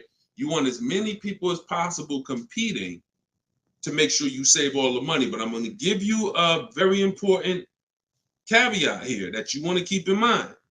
Everyone that loans you money wants to loan you more for longer. The longer you have a loan, the more money they make. So what they're going to do is they're going to show you what it looks like if you take a long loan. You've already paid for a year or two. I don't know how long, but you've already been paying for some time. Once you take another long loan, now you've essentially defeated a little bit of your purposes because you're going to give some of that money back in interest. Take the shortest loan that you can afford the payment on with the new interest rate. So if you were paying, let's say you had a 6-year loan at 11%. When you refinance, don't refinance into another 6-year loan at 7%. Refinance into like a 4-year loan at 7%. Whatever that payment is that you say, all right, I could afford that payment. Because they're going to try to sell you on the low pay. Well, if you do 6 years, you could pay $300. Yeah, but you can always pay it off earlier. Don't fall for that. You want to make sure you look at what's the lowest, shortest term with that new interest rate so you can get that loan out of there faster. Okay? That's how you do it. Good question. Shoot the next one up, Dolan.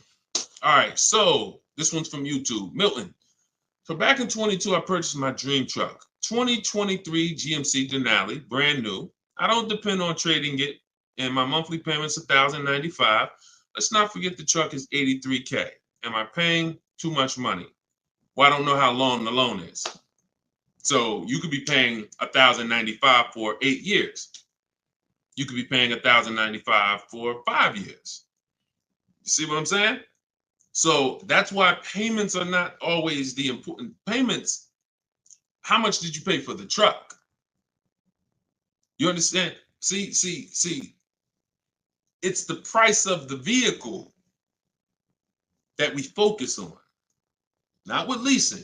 I don't want to see what you got to be, and this is why I want you to have my book, or you got to be locked into what I'm saying, because I'm talking to a lot of different people on here, and your scenario is not another person's scenario. So you can't hear what I'm saying when I'm talking to Milton about purchasing and think, well, I'm shopping for a lease. He said, don't focus on payment. No, different.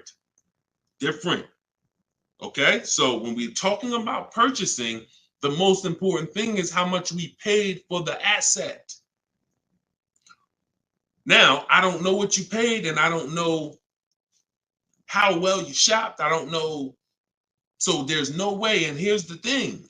The way we buy cars is by design. We don't know. When you start getting bids and it's done, I'm going to just assume, let's just say, I'm not going to look at your deal and dissect it, because I don't have enough information to do that. And plus, if the deal wasn't good, what good is it me what good is me? It's your dream truck. What good is it me? I mean, what good am I going to do telling you overpaid for it anyway? So let's not ask questions that could lead to hurt feelings and long-term remorse for our dream truck. But for the rest of you who are shopping, and for the future, because Milton, your family's going to shop, you're going to shop again in the future. The way you've been taught to shop guarantees you never have price assurance. Price assurance means I don't have to ever ask if I could have paid less, because I got bids. Negotiator, if you're not a good negotiator, type me in the comment section right now. Deshone, I'm not a good negotiator. I hate it. I don't like it. I'm an introvert. It's not for me. I feel like I always get the losing end of the stick. I just feel like, people take advantage of me. I'm too soft-spoken. Whatever reason. All right, Susan, I see you. All right, Christoph, I see you. All right, Jay, I see you. Okay, so when we look at negotiating, I'm a good negotiator. I did it for a living. But one thing I know about negotiating, and why I will never shop this way, and I don't want you shopping this way, is because you cannot get price assurance. You can't guarantee you pay the least price when you're negotiating one-to-one. When you go into the supermarket and you see you're getting spaghetti sauce, there's 7-10 companies trying to sell you spaghetti sauce. They're all like, hey, hit me this week, Prego, I'm on sale. Vitellini, I'm on sale. Hey, Ragu, they're competing. Everyone competes for our business except car dealers. Everyone wants to compete. So the reason why we can spend money on these other items and we never have buyer's remorse is because we've seen so many options. Y'all get it?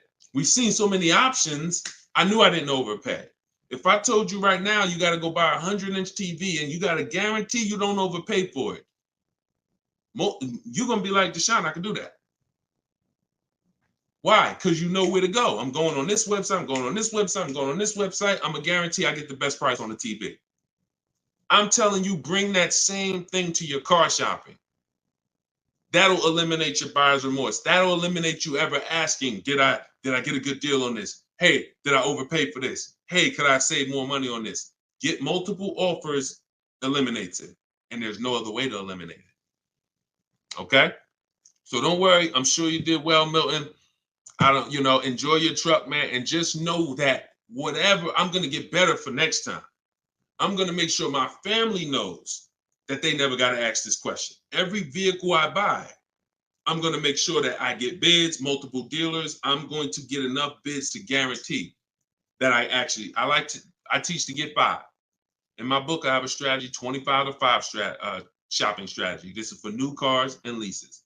We connect with 25 dealers online. You're using all my scripts. You're using everything I tell you to type, copy and paste in my book. And you're going to get at least 5 offers, 5 to 7. Once you get those offers, you're going to see about a $3,000 to $5,000 spread minimum. Now, if you take somebody like Kimberly, now Kimberly's spread was $20,000. This is Kimberly. She emailed me. She's in our private community in my private coaching program. She said, how do I respond back to this? I don't want to get mad. She responded via email. You see, the MSRP on that vehicle was $86,961. She got a Maserati. Selling price was $66,261. $20,000 discount. This is why we don't get happy about any discount until we see all the offers. Because if she would have saw a $10,000 discount, Deshone, I'm saving 10 grand they're offering me. Okay. Is that the lowest bid? Well, no, I mean, but I just walked in, the dealer said they're going to give me 10 grand off. See how we can lose? We don't know what the bottom is. But when she gets her 5 to 7 offers, now she ends up saving 20 grand. It's different for every car. But if you don't get 5 to 7 offers, you won't truly know the bottom. And she's guaranteed, she has that price assurance.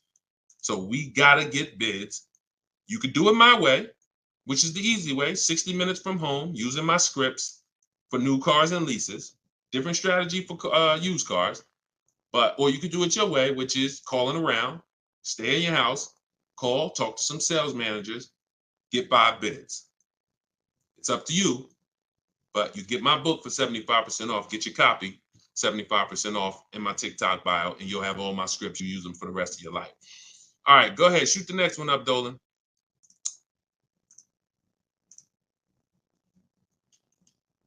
All right, keep typing them, y'all. We're gonna get through as many as we can before we wrap.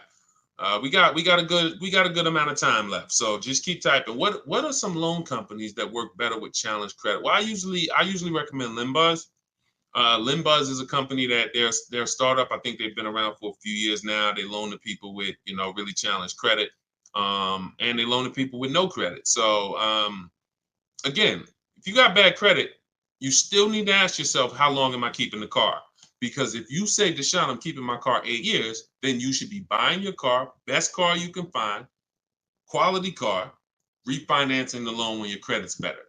If you say, Deshone, I'm not keeping my car 8 years, then you should be buying the least expensive car you can get a loan on, driving it for 2 years, that's your sacrifice car, and then flipping out of that car into a lease. So the most important question is step 1, always. It doesn't matter if you have good credit, bad credit, high mileage driver.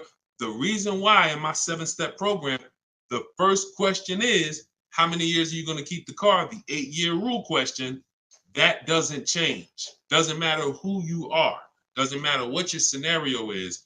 8-year rule is the question you ask yourself first to determine if if this car is going to be a long-term purchase, in which case, buy it, great car, refinance later when my credit's better, or short-term, not keeping 8 years, but I don't qualify for a lease right now. So therefore, I'm going to buy the car, buy an inexpensive car to prevent a lot of negative equity later, because some people, you end up buying a car, $30,000, you're paying a high interest rate. You go to switch that car in 2 years into a lease, you're going to have a bunch of negative equity unless you put a good amount of money down. So to eliminate that, we sacrifice in the short term, drive a car, $10,000, $12,000, $14,000 car, and then we switch out of that car in 2 years for a lease. That's the plan. Here's a plan for everybody. You just got to know what your plan is. And if you come to me, I'll give you the plan. I don't even want your plan. I just want your goal.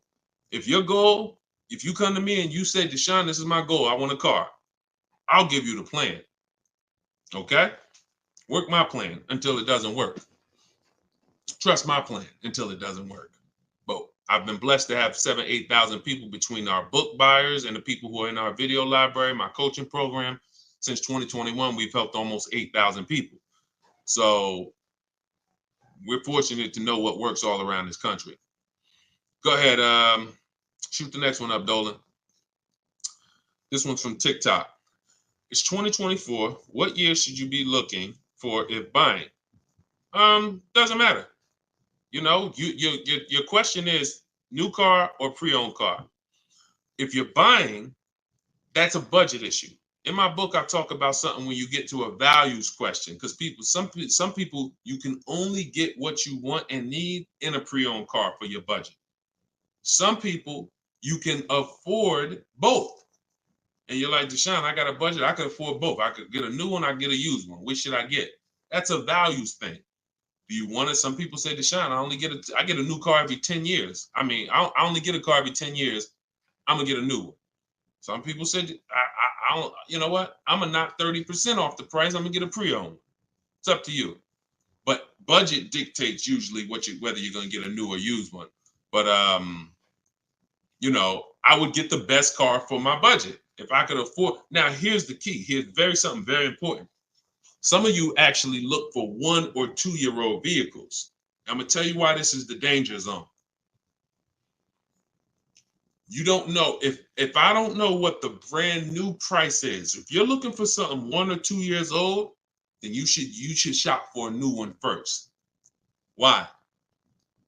You're typically not going to have enough inventory to look at to really get a good gauge. When you start seeing my stuff, you'll see when you hear me talk about looking at options, multiple offers, multiple options, you'll see we're looking at lots of options very quick and making our decision. When you have only the only way dealers get pre-owned cars is someone trades it or they buy it off lease. And the average time, not many people buy a car and turn around and trade it in a year. So you're going to have a hard time finding a 1 year old car. You might not a lot. You'll find a lot of them. You won't find a lot of them. And when there's not a lot of them, what does that give us? What is the potential for it? Overcharge. If the dealer knows there's not a lot of them, I might overcharge you. Now, here's the problem. Here's why you must shop for a new one first. Let's say the brand new market on that vehicle is my best offer. I could save $5-6 grand. Let's use a vehicle that has like $6,000 in rebates and I end up saving 10 grand. If I could get a new one and save that kind of money, $40,000, and I end up buying it for 32, 33, whatever, 34. Now that's going to dictate the market because some people will look at that 1 year old one for 32 and be like, okay, I like that price. That's a problem. That's a problem. Because why the heck would I buy a 1 year old one for 32 if the new market is I could get a new one for 34, $2,000 more, I get a brand new one. This only happens when we're looking at cars that are very new, 1 or 2 years old. If you're looking for a 3 year old one, there's going to usually be lots of options, lots of inventory. 4 years, lots of options, lots of inventory, and you don't have to worry about that. Cool G said you answered my question. That's typically what happens because a lot of you in here, although there's a couple scenarios, a lot of you in here, you got to realize your scenario is not unique. You have thousands of other people who are in the same exact scenario as you. So if you stay on long enough, you'll usually hear somebody ask a similar question, or you'll usually hear me answer a question you would have asked. But yeah, that's the first thing I would say. Focus on, you know, if you're buying a 1 or 2 year old one, you always shop new first. We got to know what the new market is to know what we should be saving on a 1 or 2 year old one. If you're buying 3 or 4 years old, then you don't have to worry about that. Go ahead. Shoot the next one up, Dolan. Instagram. I always think I get a good deal, but then I don't. Bids. You eliminate this with bids. Look, I wish I was coming into your life to tell you you're doing okay. The fact is, most people are not because you don't have price assurance. And price assurance gives you the when you don't have price assurance, you have potential for buyer's remorse. Aside from the car, and I know this. Look, I'm a nice guy. I consider myself to be a nice guy, but I'm in the bad news business because I'm not meeting you telling you you're doing good and then, oh, you're doing so good, but I want to help you do better. I'm meeting you telling you that 99% of what you've learned about buying cars, leasing cars is wrong. And not only is it wrong, it's cost you thousands of dollars already. Now you get to decide from this day forward, are you going to change the trajectory of the finances that you pay for cars? You get to make that decision. But you got to admit you need help. You got to admit you're not doing as good as you would have hoped you were doing. And if there was 80 people out there teaching what I teach, then God bless, that would be a shame if you didn't tap into one of them. There's not. I'm one of the only ones that teach in this way. A lot of the stuff that I teach, I created it based on math and looking at thousands of scenarios, leasing scenarios, buying people who buy their leases and creating and seeing where these people get jammed up and Now that information is available for you now. But in order for you to actually win, you have to admit that I need that. So if you think you're doing bad and you're like, yo, I'm done doing bad, this guy is here. He helps people. He's got proven track record. I got over 2 million followers on this on social media. I'm a very public person. We've been around for 3 years. If my stuff wasn't working, you would have heard it by now. But we have hundreds and hundreds of people, if not thousands, that have actually used what I teach to eliminate that statement you just made about, I think I got a good deal. You're going to sit at home, you're going to make people bid for your business, and you are going to know every single time that you paid the lowest price for the car, that you got the best interest rate, and that you got the most money for your old car. That is what we're going to do. All right, but you take the action. You could tap into live videos, or you could say, Deshone, I'm going to get your book. It's 75% off. It's a digital copy, which means anytime something updates, I update the book, and you got the new version, and you got all my strategies of how to car shop from home for the rest of your life. All right? I hate to see that, but I'm doing what I'm supposed to do. You see what I'm saying? I hate to see those messages, but I know I'm doing everything that God has put me here to do to stop those messages from coming. The rest is on you. All right? Go ahead, Dolan. Shoot the next one up. This one's from TikTok. I owe $20,000, paid off interest, 6% APR. Do you recommend to refinance?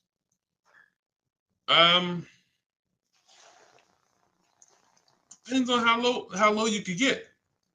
You know, rates are pretty high right now, but you know, I mean, maybe you don't go through the hassle of refinancing to save, you know, half a point. You know, that's tough. If you can't save a good amount of money refinancing, can't drop you know, but at the same time, money's money. So if I could save 1 point, that might save me $500 on my loan. You know, 1 point on my interest rate might save me $500. So, you know, I wish it was a site that shopped. In fact, we you know, maybe in the future there will be. We're working on creating something like this where you actually can, you know, have these banks just automatically tell you through a soft credit approval what the rates would be, so you don't waste your time. But that's tough, especially because we're in a season right now where rates are high. So I mean, you might find out that you know, based on where rates are right now, that's actually a pretty good rate. In which case, it wouldn't make sense to refinance. I wish it was easier. Trust me, some stuff I wish was easy. The products don't exist. The websites don't exist. So anytime y'all see me talk about stuff like that, like, it's because these things don't exist yet. And, you know, one day we hope to create them. Go ahead, shoot the next one up, Dolan. Great question. Great questions today. Absolutely, Matt. Yes, it would be great. That's why we're working on creating it. Okay. Yep. Come on, keep typing. We got a good we got a good amount of time left. We're going we'll probably stay on for another 15, 20 minutes or so. When is the next time? Oh, when is the best time to purchase a car? Eric, I'm grateful for this information. My pleasure. That's what I'm doing. And listen, shit, look, could y'all run the likes up on TikTok? Tap the screen. If you're getting value out of this, before we answer this question, if you are getting value out of what we're talking about right now, type a $. Type a $sign if you're getting value out of what we're talking about. Y'all gotta understand something. Your people are out there suffering. They're losing. Look, in a nice way, I'm telling you, and you are saying to yourself, the more you hear me talk, the more you're saying to yourself, Dad, I've been doing this thing I've been doing this thing wrong. You were taught that. So you saying to yourself, if I haven't been doing half the stuff Deshone is talking about on this broadcast, I could only imagine how much money it's cost me. That's all going through your mind. That's fine. But you're in a place where you can now take action and change. Your friends are out there right now at car dealerships losing. This broadcast doesn't grow unless you tell them. Unless you tell your coworker, hey, you buying a car? Hey, you go to Deshone the Auto Advisor page. He does these live shows. Get your questions answered. This is where we have to get to.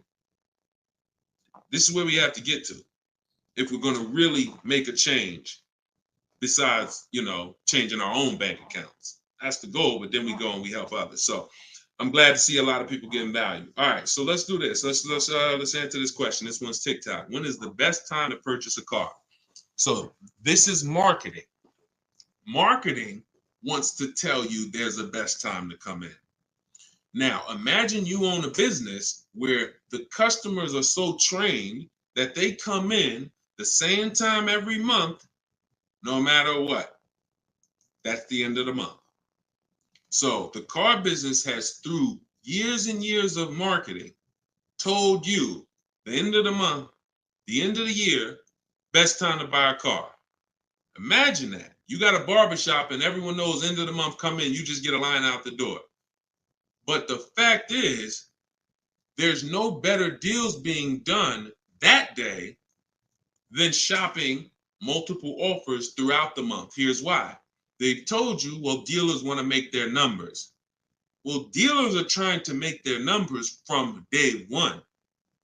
And when they see, we used to look up sometimes and we knew we had to do 250 cars for the month, 325 cars for the month. We look at the books, it's the 9th of the month. We only got 30 cars sold. What do you think is happening? We're getting a little nervous. We're not pacing to hit our numbers. Opposite end, I've seen months where we are ahead of schedule. What does that mean? We might hit our numbers on the 27th of the month, the 26th of the month. It doesn't matter. The best dealers are trying to hit their numbers throughout the month. So when it's the 9th of the month and no one's in the dealership and no one sold the car today and there's daggone tumbleweeds going through the showroom and everyone's praying for a customer, what do you think happens when a person reaches out then and says, hey, I'm looking for a car? But marketing tells you otherwise. Marketing says no matter what, coming at the end of the month. So there is no best time to buy a car. Here's what I would tell you. There's a best time to be in the market. In my book, I teach something, and I always teach this: 2 dates. Your no later than date and your as soon as date. No, as soon as date is the soonest day you can accept a deal. The soonest date you can accept a deal, that we call that you're in the market. That's step 5 in my book. In the market, looking at offers on websites, ready to take an offer down if it looks good. If a bid comes in and it wins, we're in the market. We don't do that until we can accept an offer. Now, once that's done, once we've established our as soon as date, we need to ask ourselves, what is our no later than date? Your no later than date might be end of the year. You might be saying, I got a kid going to college. I got to get a car by the time they go in the fall. You might be saying, I get a car by end of this month. That's your no later than date. Now, the time in between those 2 dates, that's our leverage. Because this is how long you can say no. This is how long you can look at offers and say, no, sit at home, using the way I teach you. Look at used cars, look at the used car market. Look at the new car offers. Look at the lease bids you're going to get, the quotes you're going to get. No, you know what? I'll reach out next month to see what the programs are, because programs change every month. Used car trends change every month. So when you're in the market early, there's so many benefits. Car not coming for 6 weeks. I want a black car. It won't be here for 6 weeks. A person who's coming in the dealership today and they need a car today, they can't get that car. You can. So being in the market early allows you to establish contact with dealers. If you're shopping for a new car or lease, establish contact, get bids, look at offers, say, you know what, I'll follow up next month. It also allows you to be top of mind when somebody's sitting in their car dealership and they're like, look, all right, y'all, we're behind on the numbers. Anybody who makes us a reasonable offer today, we're accepting it. Now, every salesperson goes and looks at who they've been talking to, who couldn't get them to buy with the first offers. They couldn't get them to buy when they was trying to take shots. Now they're like, okay, hey, look, hey, Chris, man, are you still in the market? Look, I could do that deal now. Hey, we need a deal. See, when you take advantage of what I'm telling you and you start to understand these 2 dates that's in my book and that you'll hear me talk about, you'll understand that sometimes our best deal doesn't come in the first month. When I was shopping for my mother's Mazda 3 years ago, when she got her lease, I entered the market in October. I was looking at the offers. I didn't like them. Next month, I looked at them again. Didn't like them. December came. Dealer I've been talking to said, hey, this is the new program. I got this car. This is what I could do. We got a deal. Couldn't do that if I waited until December to come into the market. Couldn't do that if in October, I needed a deal. So there's no best time, in my opinion, to shop for a car because, as I said, beginning of the month could be a great deal. End of the month could be great. Beginning of the year, when you're talking to multiple dealers, somebody's going to say, I need to sell a car immediately. That's why we do this from home. But the best way to buy a car, in my opinion, is to know these 2 dates and to use that time in between those 2 dates as your leverage to say no. All right? Look, I can't give you short answers. Look, I'm gonna put that one up. We're gonna go to that question now. We're gonna go to this one on Instagram now. But understand, this is why we have been losing short answers for major 5-figure items. Gotta give you the long version. Because once you learn it, once you see, this is repetitive. Once you get 1 car, 2 cars using the cars from home strategy, you're gonna see. See, that's why when the first time you use this stuff that's in my book, first time you use the car from home strategies, whether you're using them manually or whether you're like, Deshone, I want to use exactly what you say, your scripts, I want to do it your way, doesn't matter. Once you see, I do this over and over. Your first deal might take you 90 minutes, 2 hours, because you're just learning which websites to go to. If you don't see me say, go to this website, don't go to it. It's a waste of time. But once you see, you're going to be like, okay, rinse and repeat. You'll go from getting cars in 2 hours to 90 minutes from home to 60 minutes from home to me. I can get any car I want. I can find out the best deal in 45 minutes. Copy and paste. Copy and paste. My Infiniti truck I got took me, once we decided what we want, I spent no more than 60 minutes online to make sure I got that vehicle, say 42% off the price when it was new, 3 years old. So this doesn't take you long. That old way that you were programmed to use, that takes you a long time. That's headache. This is 60 minutes from home. That's what I want for you. Go ahead, shoot the next one up. Shoot that Instagram question up, Dolan. All right, how do I get quotes from car dealerships to take with me to take in my lease? I will be leasing another car. This is without having a credit check run. Yep, we never need a credit check to get quotes. Now, some people will tell you that. Now, if you're at home, then you'll see when you're at home, there's a script that I use when a dealer says they don't do something, and we require all our customers to be here to get a quote. Okay, well, I'm talking to a couple of dealers. No one else has said that. Should I remove you from the list? See what I'm saying? You're gonna see when you're using Deshone scripts, you saying what I would say. you see what I'm saying? So if you are in a dealership, I can't help you. I don't even want to even talk about that. I'm not going to tell you how to go, and it's like oil and water. Somebody called me back when I was first coming out the business and I was first starting this education business, and they said, Deshone, somebody told me to call you. I'm in this Toyota dealership, man. I'm trying to see how do I get the price down on this car? I said, get up and walk out. Get up and walk out. Because if you're in an 80% dealer, you can't, no matter how much they take off, you lose. The only way you're going to win is to sit at home. I can't tell you how to mix the old way of shopping where you have no leverage, where you have no price guarantees, where you leave, no matter what price you get, you always wonder, could I have done better? I can't tell you how to mix that with what I teach. But if you're willing to unlearn that and say, okay, that's what the car business taught me. That's what I learned it from my parents. That's what the car business taught my parents. But no, we're going to do this. I'm going to use what Deshone teach. This is a car salesman, 14 years. Now he's educating us from an insider standpoint. You come out of that and you sit at home and you call and you could do it manually. You could do it manually. I can't twist anybody's arm to get this book for $24.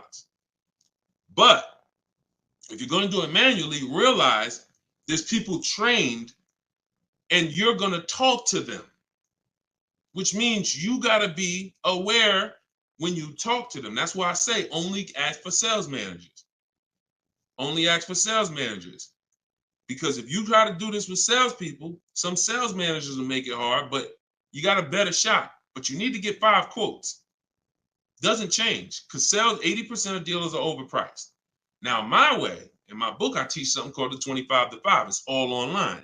So we're contacting 25 dealers through their website, and we're having conversations with usually 7 to 10 of them, copy and paste scripts you're using, and you're keeping the conversation moving forward. Our first goal is to see who has a car I want. Before I even talk to you about anything, I want to see out of this 25 dealers who has a car I want. Second thing I'm going to do, once I identify who has a car, I'm going to request a quote. But I need to give them everything they need to quote me. I need to give them my zip code so they can run the tax. I need to give them what I do for a living to see if I qualify for any rebates. I need to give them what cars I have in my household, whether I own it, lease it, own it outright to see if I qualify for any rebates. I need to give them my my soon as date, my no later than date. This is all copy and paste in my book. So the reason why some of you have a hard time shopping online is because 1, you're dealing with trained people, and 2, you don't know what information to give so that they could even give you a quote. So if you're giving, my book, you're using copy and paste, and we're never talking about credit. It's not even a question. In fact, one of the things we say in one of my templates is assume tier 1. So we're assuming tier 1, getting our offers, and then we are not letting anyone run our credit. This not just for leases. This is for everything. No one is running our credit until after we've agreed to buy something. We're telling them assume tier 1. If I don't qualify for tier 1 later, we'll talk about that later. But I want to see the price. Tier 1, I want to see the price. And that's what we do. But never the only way you'll fall for that is if you're in dealerships. Oh, I need to run your credit. We can't give you a quote. You run into the wrong salesman who don't care. He'll say anything. She'll say anything. Well, I just can't, we can't give you a quote. We don't know what you're going to qualify for. Yeah, you could assume tier 1. Yeah, but we had people come in and say assume tier 1 and they just mess it up. So we like to not quote without a credit. You're in the wrong dealer. You see what I'm saying? These people are by design. We're trying to run them out of business. When more people, this is why we're trying to get this broadcast out, because until more people start shopping online, they're going to continue to do that stuff. See, as more people shop online incorrectly and walk into dealers, they can get away with doing this stuff. But when they know 600 people are going to walk in their dealership over a weekend, Friday, Saturday, Monday, holiday weekend, President's Day, we're going to get 600 people walk in. Why would they change? Would you? Unless you're just a person of ethic, why would you, if you got a business where 600 people come in the door, why would you change? But when we start shopping online and that 600 goes down to 400, and then that 400 goes down to 200, and they see that we used to get 200 inquiries online, now we're getting 700 inquiries online. Now everything's gonna move to we gotta do this online thing properly, or we're not gonna sell cars. That's why the future of if you really want to enjoy car shopping, you need to tell friends about what we're doing. Because the more people that shop the old way, it hurts us that are shopping this way. Doesn't stop us from getting great deals. We just got to continually weed through these car dealers because they're like 80% of our people coming in shopping the old way. So All right, go ahead. Shoot the next one up, Dolan. Great questions today. All right, this one's TikTok. I want to buy my sister's car lease after it's done in July. Is that possible? Nope. Your sister, I'm gonna tell you why. This is a common question. Some people want to buy, some people want to, buy their lease and give it to their family member. The family member can't buy it directly because only two people can buy a lease. When you buy your lease, there's only two things there's only two types of payoffs. A customer payoff, which is for the customer, and a dealer payoff, which a dealer could pay. That's it. There's not a third part. So what would happen is they would have to buy the car and then sell it to you. And if there's a loan on it, that's going to be, it's going to take a little time. It's not impossible. It's essentially a private sale.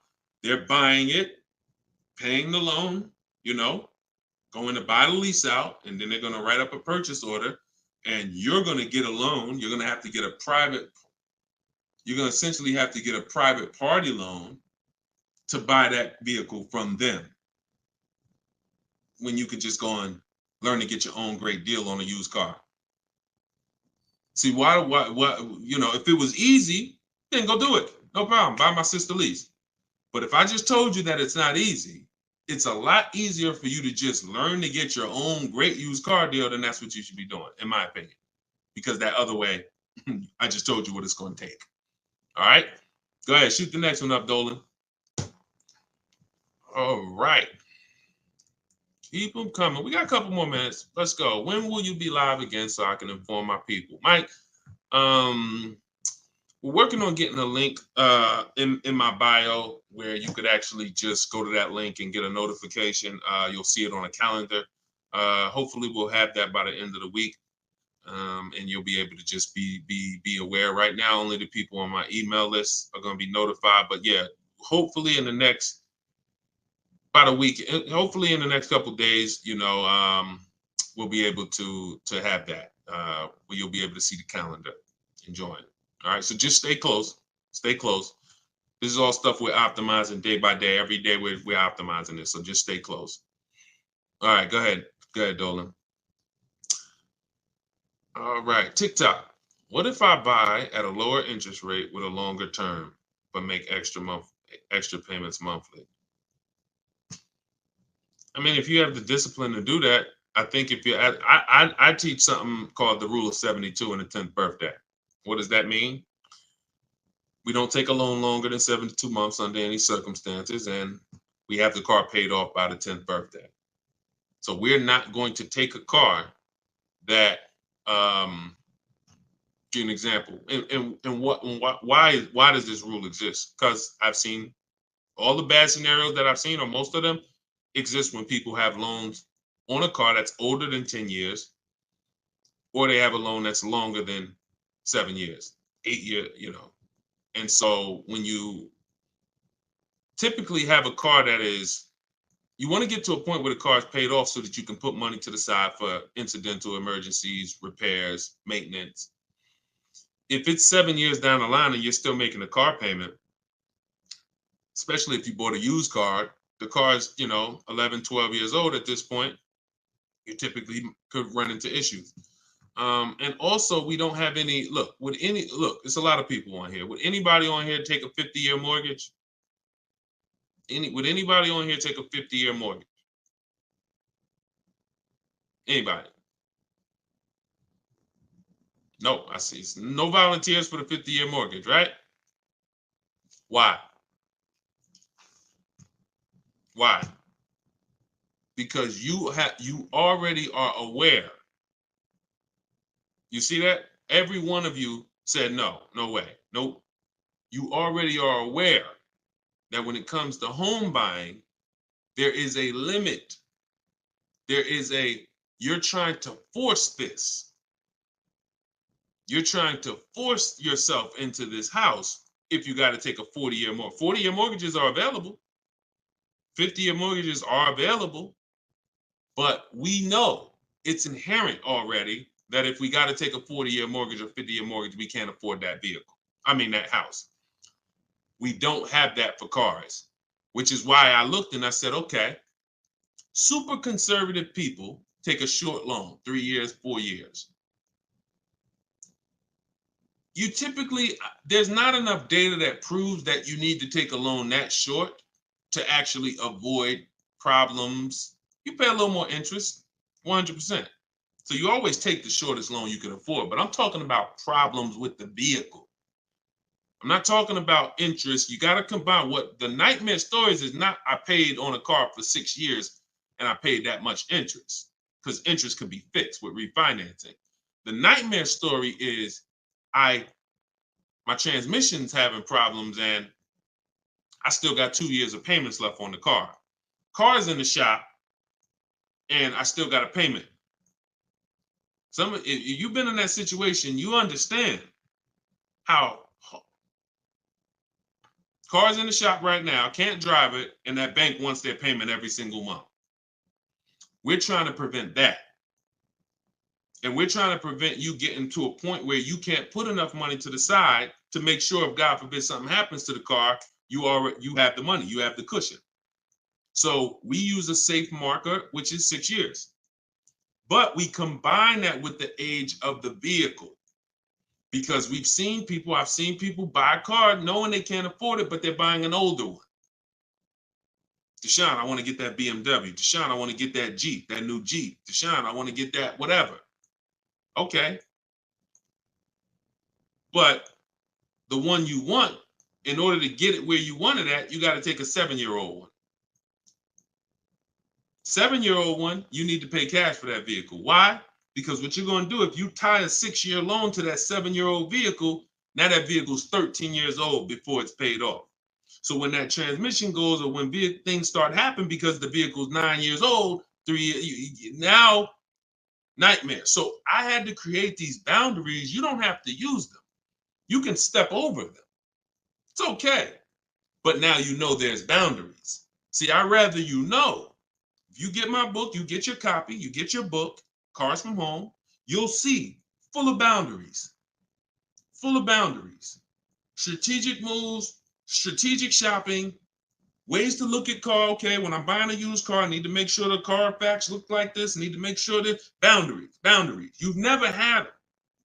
So if you step over them now, at least you know you're stepping over a boundary. At least you know you're taking additional risk. See, if there's no speed limit, how do we know we're speeding?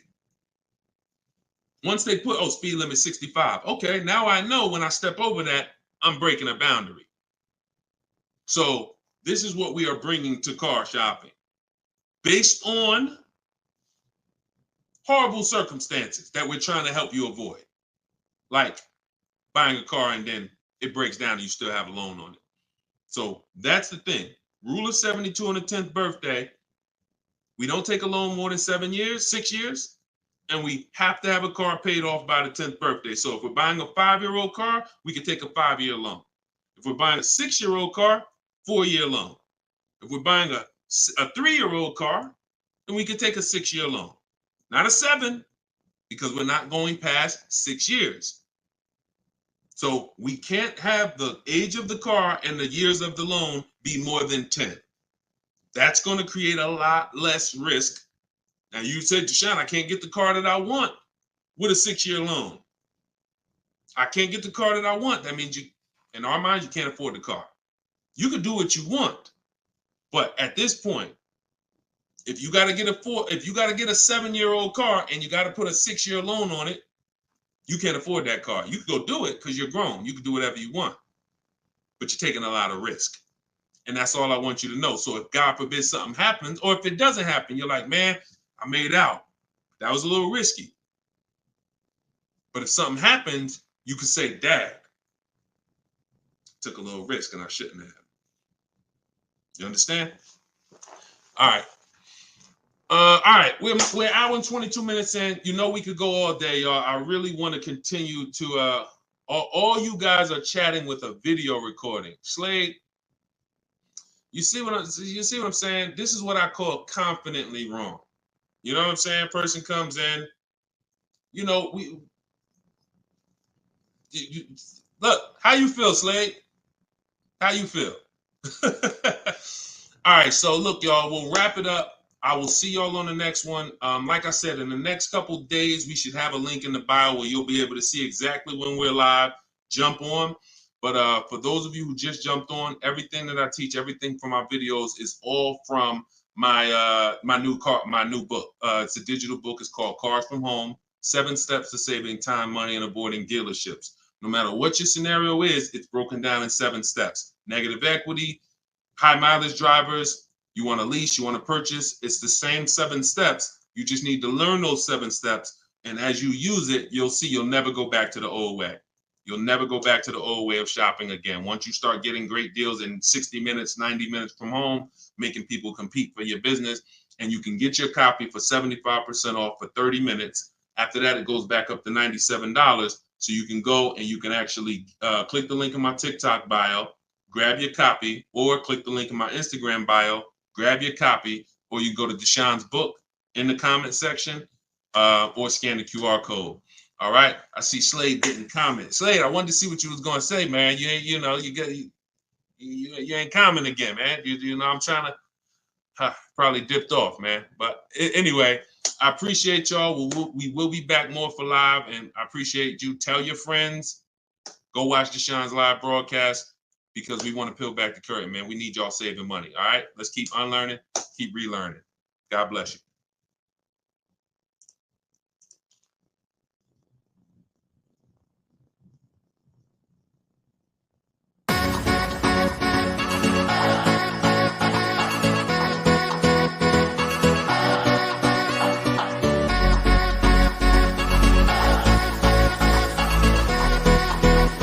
The worst possible thing you could say when you walk into a car dealership. I spent 5 years with Mercedes-Benz, 5 with General Motors, and the worst thing a person could say when they walk in is, if you could just get me to this payment, we got a deal. So your loan's probably still like 19, which means you got to pay to get out. You're upside down. It's called negative equity.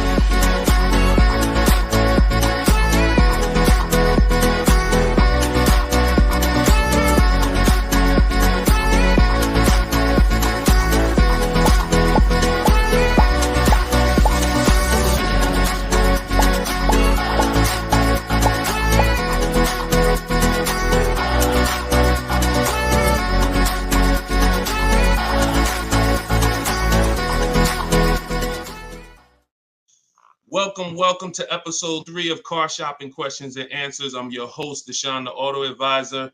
I am the author of Cars from Home: 7 Steps to Saving Time, Money, and Avoiding Dealerships. I'm also the creator of the Cars from Home video library and the Cars from Home Insider Coaching Program. We do these shows at 12 Eastern Time and 3 Eastern Time live, Monday, Tuesday, Thursday, and Friday. So you can tell your friends. That's when I'm live. We do rebroadcast these shows throughout the day.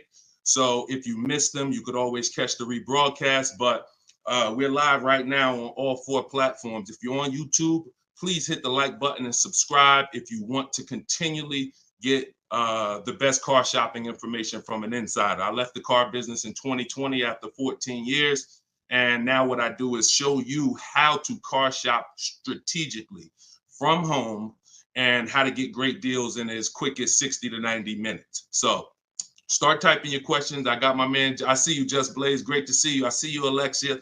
I see you, Jesse.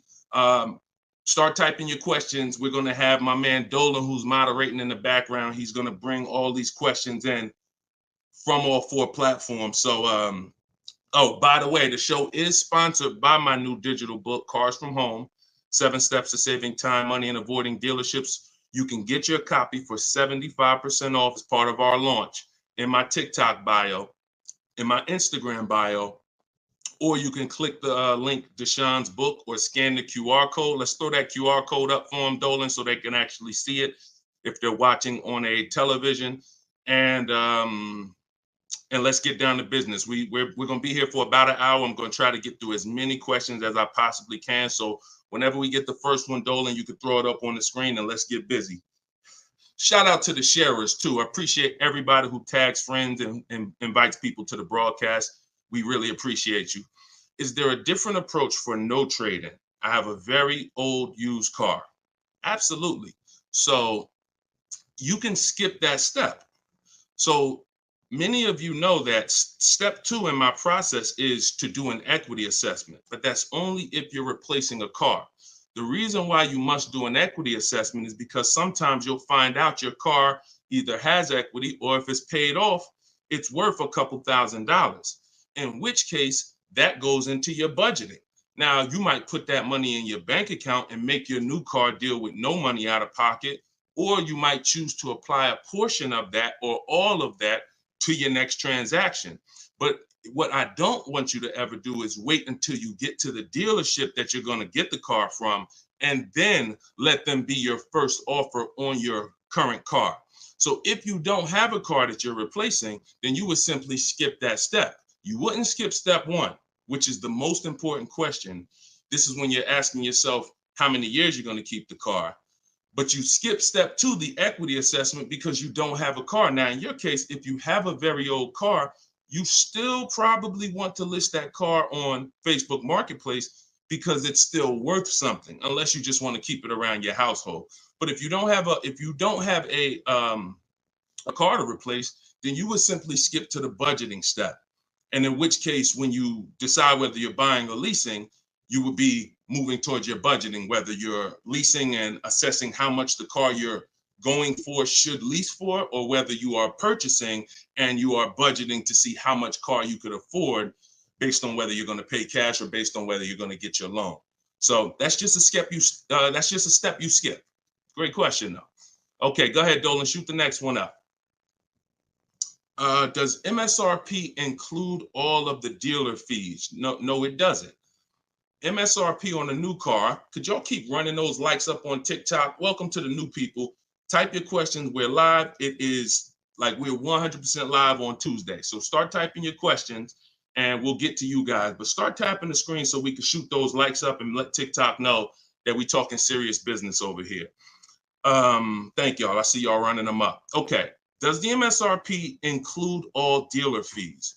So it depends on what dealer. Usually no, because 80% of dealers, as I say, we have about 8,000 people that we've worked with since 2021, between the people who've gotten my book and the people who've used the video library, the Cars from Home video library. We get people data from all around the country. And what we see is about 80% of dealers are overcharging you, whether they're not giving you the discounts that their competitors would give you, or whether they're marking the MSRP up with bogus fees that they will try to convince you need to pay if you want to buy from them.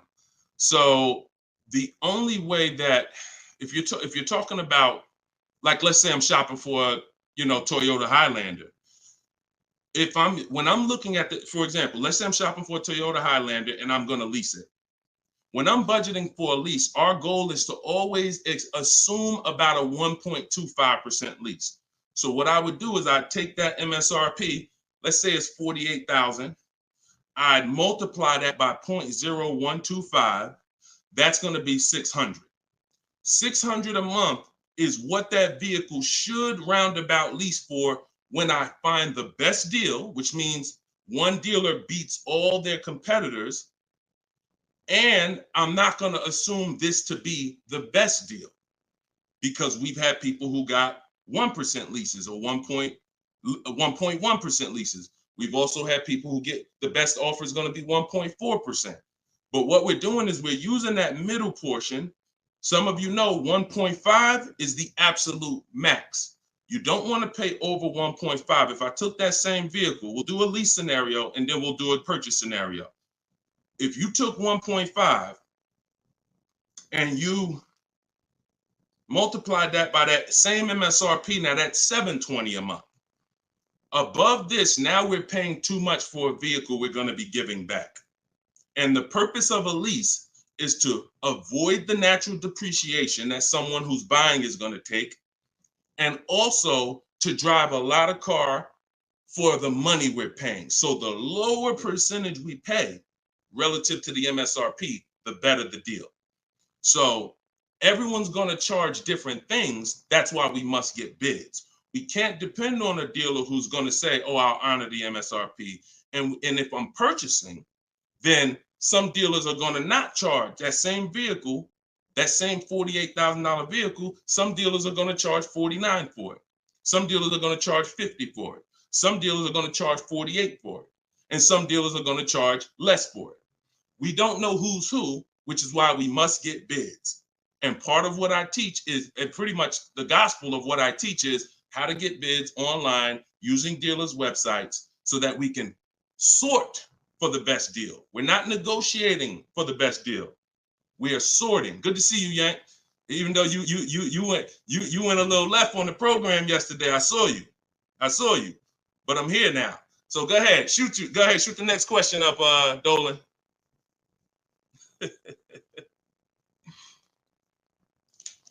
Okay, this one's from YouTube. Brandon, I have good credit, but for some reason they always tell me I need a cosigner. How do I get around that? If you're purchasing, you want to control your financing first. So I wouldn't let the dealer tell. If you have good credit, what you should be doing is you should be purchasing your car, locking up your best deal, and then coming home. And this is for all of you. Who's going to be purchasing a car? Who's going to be purchasing? Now, if you're not keeping your car 8 years and you're new here, then you're going to find out that you should be leasing. But for the time period, I'm just going to base it off of what you know already. Who's going to be purchasing a car? Type me in the comments. Matter of fact, I need to see Instagram because I can't even see. I know, Dolan, you can see it, but I need to see Instagram as well. Hold on. While I'm doing this, y'all type if you're going to be purchasing. Okay, I see you, Brandon. All right, hold on one second. Let me get to Instagram. All right.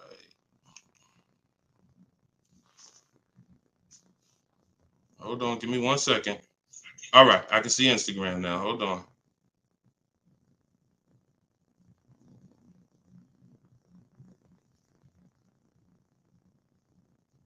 Give me 2 seconds.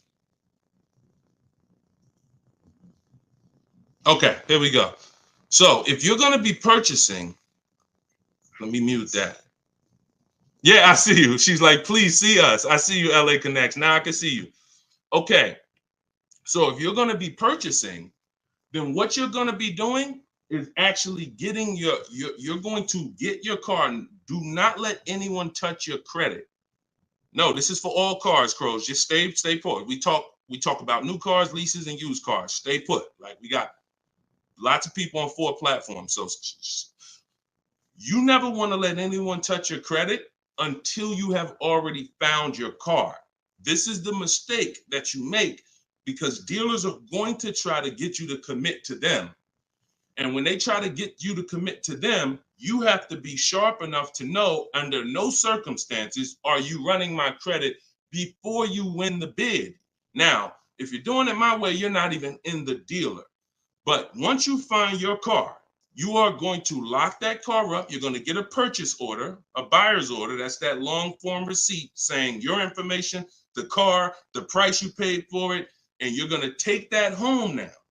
And that's when you are going to now go online or go to your bank or your credit union's online website, and you are going to now do hard inquiries and let all of these people access your credit so that they can bid for your interest, for your loan. So we want to guarantee we don't pay more than we could have in interest in our loan. So you're going to bring that home. You're not going to let the dealer be your first option for financing. Once you do this, I call this the bank bidding war. Experian lets you do this. The credit bureaus let you do this. And once you do this, you're going to now get multiple bids, go to online. You want to be on Google, online lenders, everybody you can actually get in touch with, and everyone who bids, who does loans, let them have a shot at it. If you do this within the 2 days that I'm teaching you to do it, it's going to weigh on your credit like one hard inquiry. You'll see all the banks listed, but the effects on your score will be the same as one hard inquiry. This is called rate shopping. So you come on, you let them access. Now, as soon as you get the best offer, that's when you are now going to call the dealer who you have the car locked up with And that's when you're going to say, hey, I got this offer. Now, if you can beat it, I'll give you the business. Okay? That's how you do it. That's how you guarantee. And if you look at that process, it'll work every single time. And your goal is to make sure you never leave any money on the table with a lender. And if you do that with a dealership first, you're going to leave money on the lender and on the table. And you're at their mercy. That's the bank bidding war. All right? Go ahead, shoot, and feel free to ask any follow-up questions. Go ahead, Dolan, shoot the next one up. This one's from Instagram. How do I get out of negative equity? There's 3 ways. 2 of them lead to a car, 1 of them don't. First is you do an equity assessment. The equity assessment is when you call the bank, find out your payoff. Once you get your payoff, you're going to go to, this will take you 20 to 25 minutes to do. Everybody who has negative equity, focus on this right now. You're going to go to CarMax.com, Driveway, Carvana, Kelly's Blue Book Instant Cash Offer. Do not use KellyBlueBook.com. Kelly Blue Book Instant Cash Offer. Our cars are only worth what someone's willing to cut us a check for. That's all they're worth. So these companies I'm giving you make you a cash offer. That's what we want. Kelly'sBlueBook.com. Instant cash offer. Car Guru, sell my car, and Auto Nation, sell my car. That's going to get you 6 offers. Now your best route to go is whatever your negative equity is based on those offers. If you can pay the difference, that's where you want to go. If your best offer is 21, but you owe 23, you want to pay that $2,000 and get out that car. Because the second route I'm about to tell you is going to give you a greater amount of negative equity. And then when you go to do this, you're going to see that you have less control. So your second route, if you can't pay the difference, is you must get the car from the dealer who actually you're buying the car from. You must give them your old car because you need them to wrap your loan. You need them to wrap that negative equity into your new car deal because you can't pay the difference. And 9 times out of 10, the car is not going to be worth to that dealer what it's worth to CarMax or Driveway or Carvana or one of these online bidders. So you'll find that your highest offer from the online bidders might be 21. Your highest offer from the dealer you're going to get your car from might be 19 because it's not worth that to them. So that's why I say plan A is pay the difference. Plan B is if you can't, you have to get your car from that dealer and ask them what to assess your car and see what it's worth to them because you need them to build it in. Now, if your negative equity is too much, if you have too much negative equity, then you're going to have a problem getting out because you're going to have you're going to mess up the loan to value ratio. You can't move 15 grand over on top of a $30,000 car and expect the bank to approve it. They're going to require you to put money, in which case you got to stay in that car. You either got to put the money down to get out, and or you got to stay in that car and pay down that balance. Those are the only 2 ways. And the cause of negative equity is you don't understand leasing. 9 times out of 10, I've been doing this since 2006. 90% of you who have negative equity, the cause is you don't understand leasing. In the next 2 days, I'm going to do a leasing versus buying class on this show. So make sure you are tapped in so that you can understand how much not understanding leasing has cost you already, and you can stop listening to this bad advice about leasing. Okay? All right, y'all. Listen, I'm not seeing the shares. I'm going to be honest with y'all. Y'all know I keep it straight. I'm a straight shooter. I'm a straight shooter. We live right now, and we talking about financial information that no one in this world is talking to you about at this particular time. It's not 20 Deshone the Auto Advisors out there. Tag somebody, invite somebody. Don't be selfish, okay? That's the problem. What got us into this problem is selfish car dealers. So if we're going to solve this problem and help people, we need to all participate And we need to be inviting people to the show so that our friends a year from now don't come to you and be like, damn, man, I got this horrible car deal, man. And now you know that you were sitting on this show talking about how to get your great car deal, but you're not telling friends. So shout out to the sharers. I appreciate y'all. All right, go ahead. Shoot the next question up, Dolan. I see you, LA Connects. Appreciate you. Let's go. When I see leases advertised on TV or radio, why do they always have thousands do a signing? Well, this is a similar question. All right, Steve Phillips asked a question from TikTok, and then I see Dreamer asks about advertised leases that she sees that always require thousands down. So you always tell people how to customize your lease. You do not go into a dealer. If you first of all, we only go into a dealer to test drive. If you're shopping for a new car or a lease, you should only be in the dealer for 20 to 30 minutes, and your only purpose to be there is to test drive or to pick up your car because they won the bid. This is what I teach. This is all in my book, Cars from Home, 7 Steps to Saving Time, Money, and Avoiding Dealers. You can get your copy for 75% off. In my TikTok bio, in my Instagram bio, it's a 7-step system for leasing, purchasing, new cars, used cars, everything. But part of this particular way, we shop. Shopping is not buying. And what the car business has taught you to do is mix the two into one. You go shopping to decide what you want. That's the purpose of shopping, y'all, to decide what you want. Deciding what you want is test driving, making sure your kids can fit in the car, making sure it has enough room, making sure it feels good. Once you decide what you want, now you're coming home and you are emailing them through their website, and you're going to request your offer. So you are not ever going to say, work me up a lease, Mr. Car Dealer. If you say work me up a lease, they're going to work you up a lease based on probably a couple thousand down, probably leave out the tax and the fees, and you're going to deal with that nightmare of traditional car shopping. You are always going to request your leases with no money down, zero. Now, I want y'all to remember this. We do not want to use this term anymore, down payment. We want to start using, remember this, and I want y'all to write it after I tell it to you. Total out of pocket. Total out of pocket. Or you could put TOP. All right? Everybody who's locked in, I want you to type TOP. Okay? Type TOP. I want to see the people that are locked in. If you've been in my master classes, we're about action here. We're not about casual nothing. No one's fighting for your money if you're not. You're not going to casually save $5,000, $10,000 and avoid this if you're not locked in.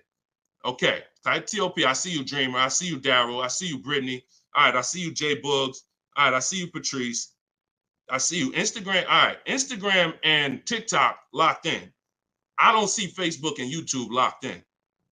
I'm just telling y'all. I'm gonna start calling some of you out, because you're not gonna win if you're not locked in. This is big money, and there's a $1 billion industry that is depending on you staying stuck in the old way you buy cars. So TOP, I see you. That's the term. No longer do you say down payment when you're talking to dealers. I see you, LaDonna. Way to represent Facebook. You are gonna say total out of pocket, because total out of pocket means, Mr. Dealer, this is the total amount I'm giving you. Down payment can be mixed up. Down payment can mean, $2,000 down plus tax. $2,000. No, it's different than out the door. More, that's a different term. There is a place for out the door price, but in this particular case, we are using total out of pocket when we are contacting dealers to request our offers. First payment is the only thing we are putting out of pocket when we're getting lease offers. So it does not mean we're not going to add additional money later, but it does mean for the offers that we're going to look at, I need my first month's payment out of pocket, and then you give me your offer. What that allows us to do is divide that monthly payment into the MSRP of the car and get that formula that I was talking about 10 minutes ago, that 1% formula, that 1.2%, that 1.5%. You can only work this with first month payment out of pocket. So we dictate how we want the quotes. And if somebody says, hey, 2,000 down, you're still going to come back to them and say, hey, please resubmit the quote to me with only first month's payment total out of pocket. See, car dealers, we understand those terms. We know what total out of pocket means, but what we're depending on is that you don't understand what that means. The 80% of dealers are depending on the fact you don't understand what total out of pocket means, and they can just flip it up on you. So that's what we do. It's not about advertisements. Let me show y'all something before we move to the next question. Get the next question ready, Dolan. I'm going to show you a deal that somebody in the Cars from Home library made, somebody who uses my stuff. Don't shoot it up yet. Not yet, Dolan. Hold on. This is Charles. Charles got a Hyundai Palisade. $48,000 vehicle, $48,595. We always request our quotes with 12,000 miles per year, always. If you're going to do, Deshone, I do 18,000. Then you're going to adjust your mileage after you find your best deal. You're not going to do quotes for 18,000, always with 12. And then once we find our best deal, then we're adjusting. But Charles got $597 on a $48,000 vehicle. That's all he gave them, $597. So if he had depended on advertisements, he'd never get this deal. Hyundai Palisade like that, that's probably $597 with $3,000 out of pocket plus tax and fees. What am I trying to tell you by showing you this? Great deals are not advertised. Great deals are never going to be advertised. Great deals are made in the background. No one knows about them. Dealers don't even want to make them. They're sitting there saying, hey, listen, can you get them? They're talking to the salespeople. Hey, can you get them to come up a little more? Can you get them to pay another, $50 a month, $40 a month? Can you get anything out of them? No. All right, go make the deal. That is what a great deal is. Not something that you're going to see on commercials advertised to hundreds of thousands of people. So forget about commercials. Commercials are for people who don't mind overpaying. People who shop for deals the way I'm teaching you to shop, our deals are never going to be advertised. In fact, when you go pick up your car, they might tell you, listen, I'd love for you to send me some friends, but don't tell them what you're paying because I can't duplicate this deal. This deal, I can't, I don't want to do a deal like that. So that's what we do. We customize our quotes. We don't let other people customize them. And you can do deals with no money down all day long. Go ahead, shoot the next one up, Dolan. Oh, here we go. I need to purchase a car in less than 2 weeks. Trying to determine lease or purchase. Easy. Who wants to know beyond a shadow of a doubt whether they should lease a vehicle or purchase? Type me if you're just like, Deshone, I've heard this, I've heard that, but I really want to know what's best. All right, All right, I see you, Tavy. I see you, Veronica. I see you on TikTok. TikTok is commenting fast. I need Instagram. All right, I see you, Patrice. All right, I see you, The Well Life. Perfect. All right. TikTok and Instagram is on point. Facebook and YouTube, y'all got to type fast to keep your hands by your keyboards. All right, Terrence. Okay, so here is the determining factor. In my book, I teach 7 steps to 7 steps. It doesn't matter. The first step is the most important question. The most important question, I want y'all to remember this. It's tied to something I created called the 8-year rule.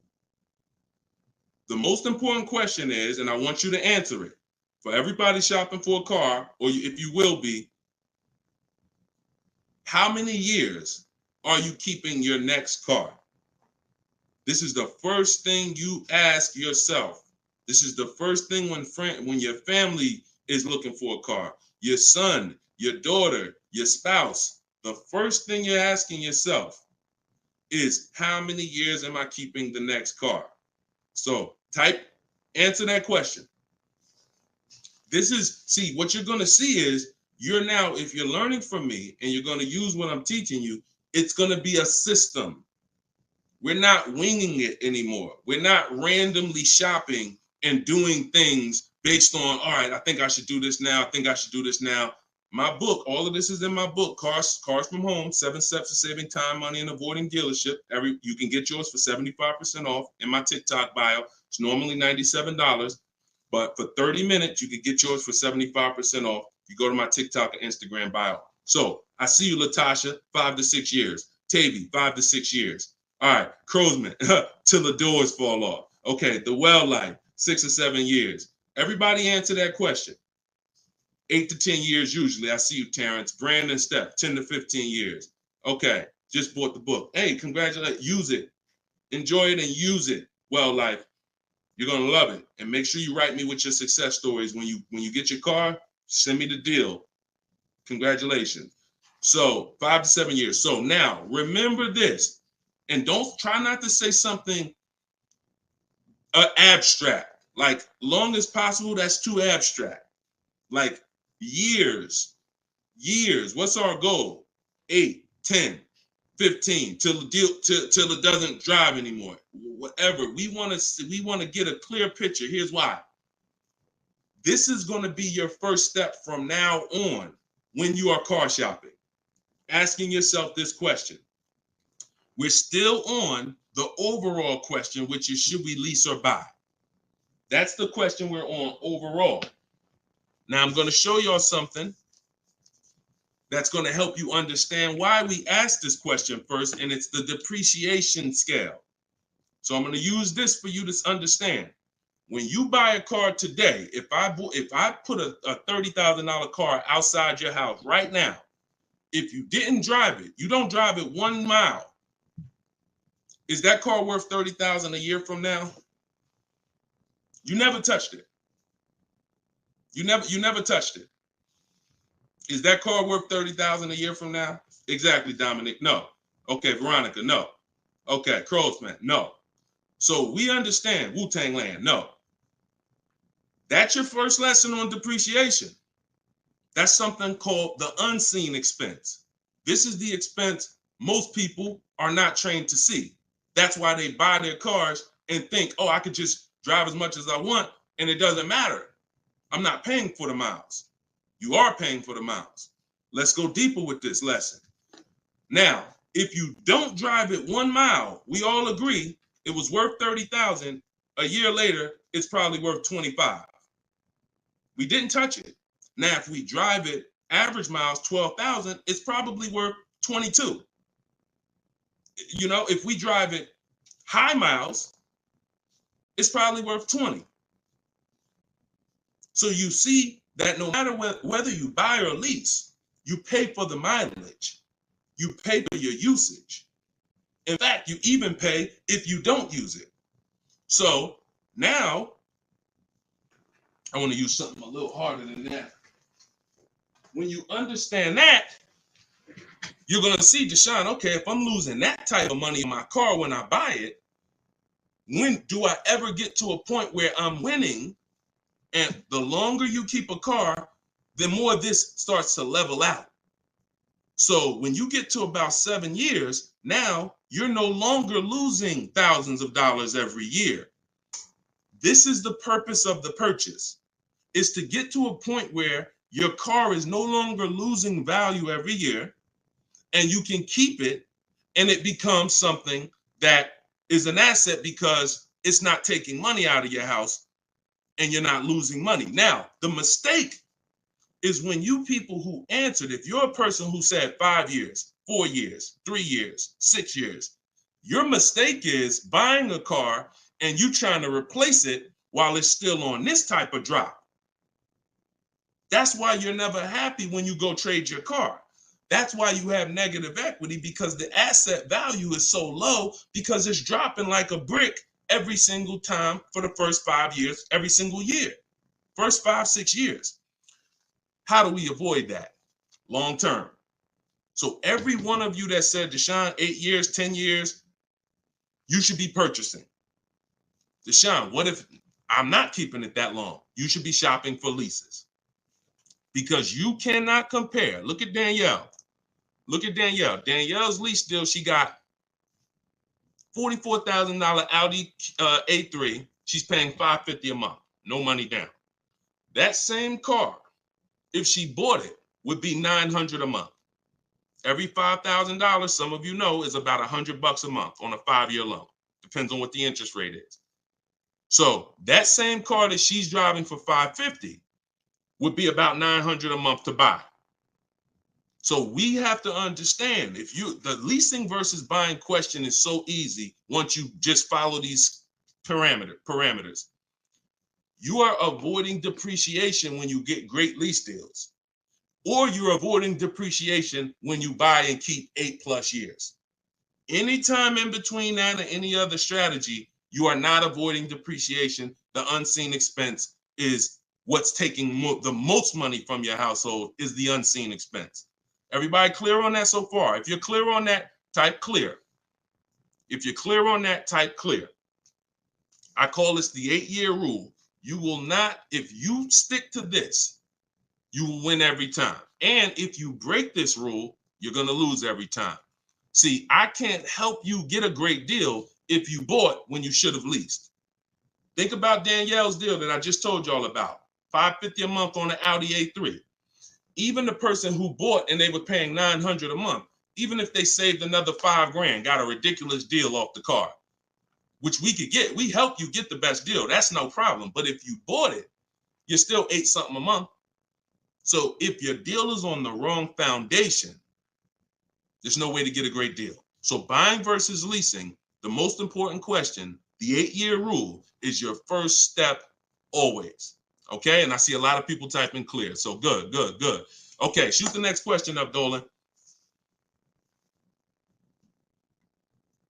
And I know some of you are like, Deshone, I was taught all my life, don't lease. If you weren't keeping your cars 8 years, then those people who taught you that owe you some money. They're not going to give it to you, but unfortunately, they have cost you money. I followed your process and leased 2 cars. Your approach is easy and very transparent. This is Instagram. I appreciate this. The dealerships could not hide. Appreciate you. Come on. See, that's how I want every one of you talking. That's how I want every one of you talking. We're no longer negotiating to get our best deals. We are sorting and letting people come to us. It's oil and water. You got to complete. Why do you think I represent Unlearn, Relearn? Because I know the first problem I saw when I started teaching this in 2021, I started before that, but God blew me up in 2021. You know, we got 1.5 million followers on TikTok, and everything went crazy since then. We teach, but I was like, oh, people got so much bad information that they got to unlearn. I can't put good information on top of bad information. So you got to be willing to scrap that, realize it's cost you money. It's from people who don't understand cars. They might have bought 10 cars, 20 cars in their life. Now they think they're an expert. And that's just cost you. So you got to be willing to unlearn all of that stuff and learn the new way.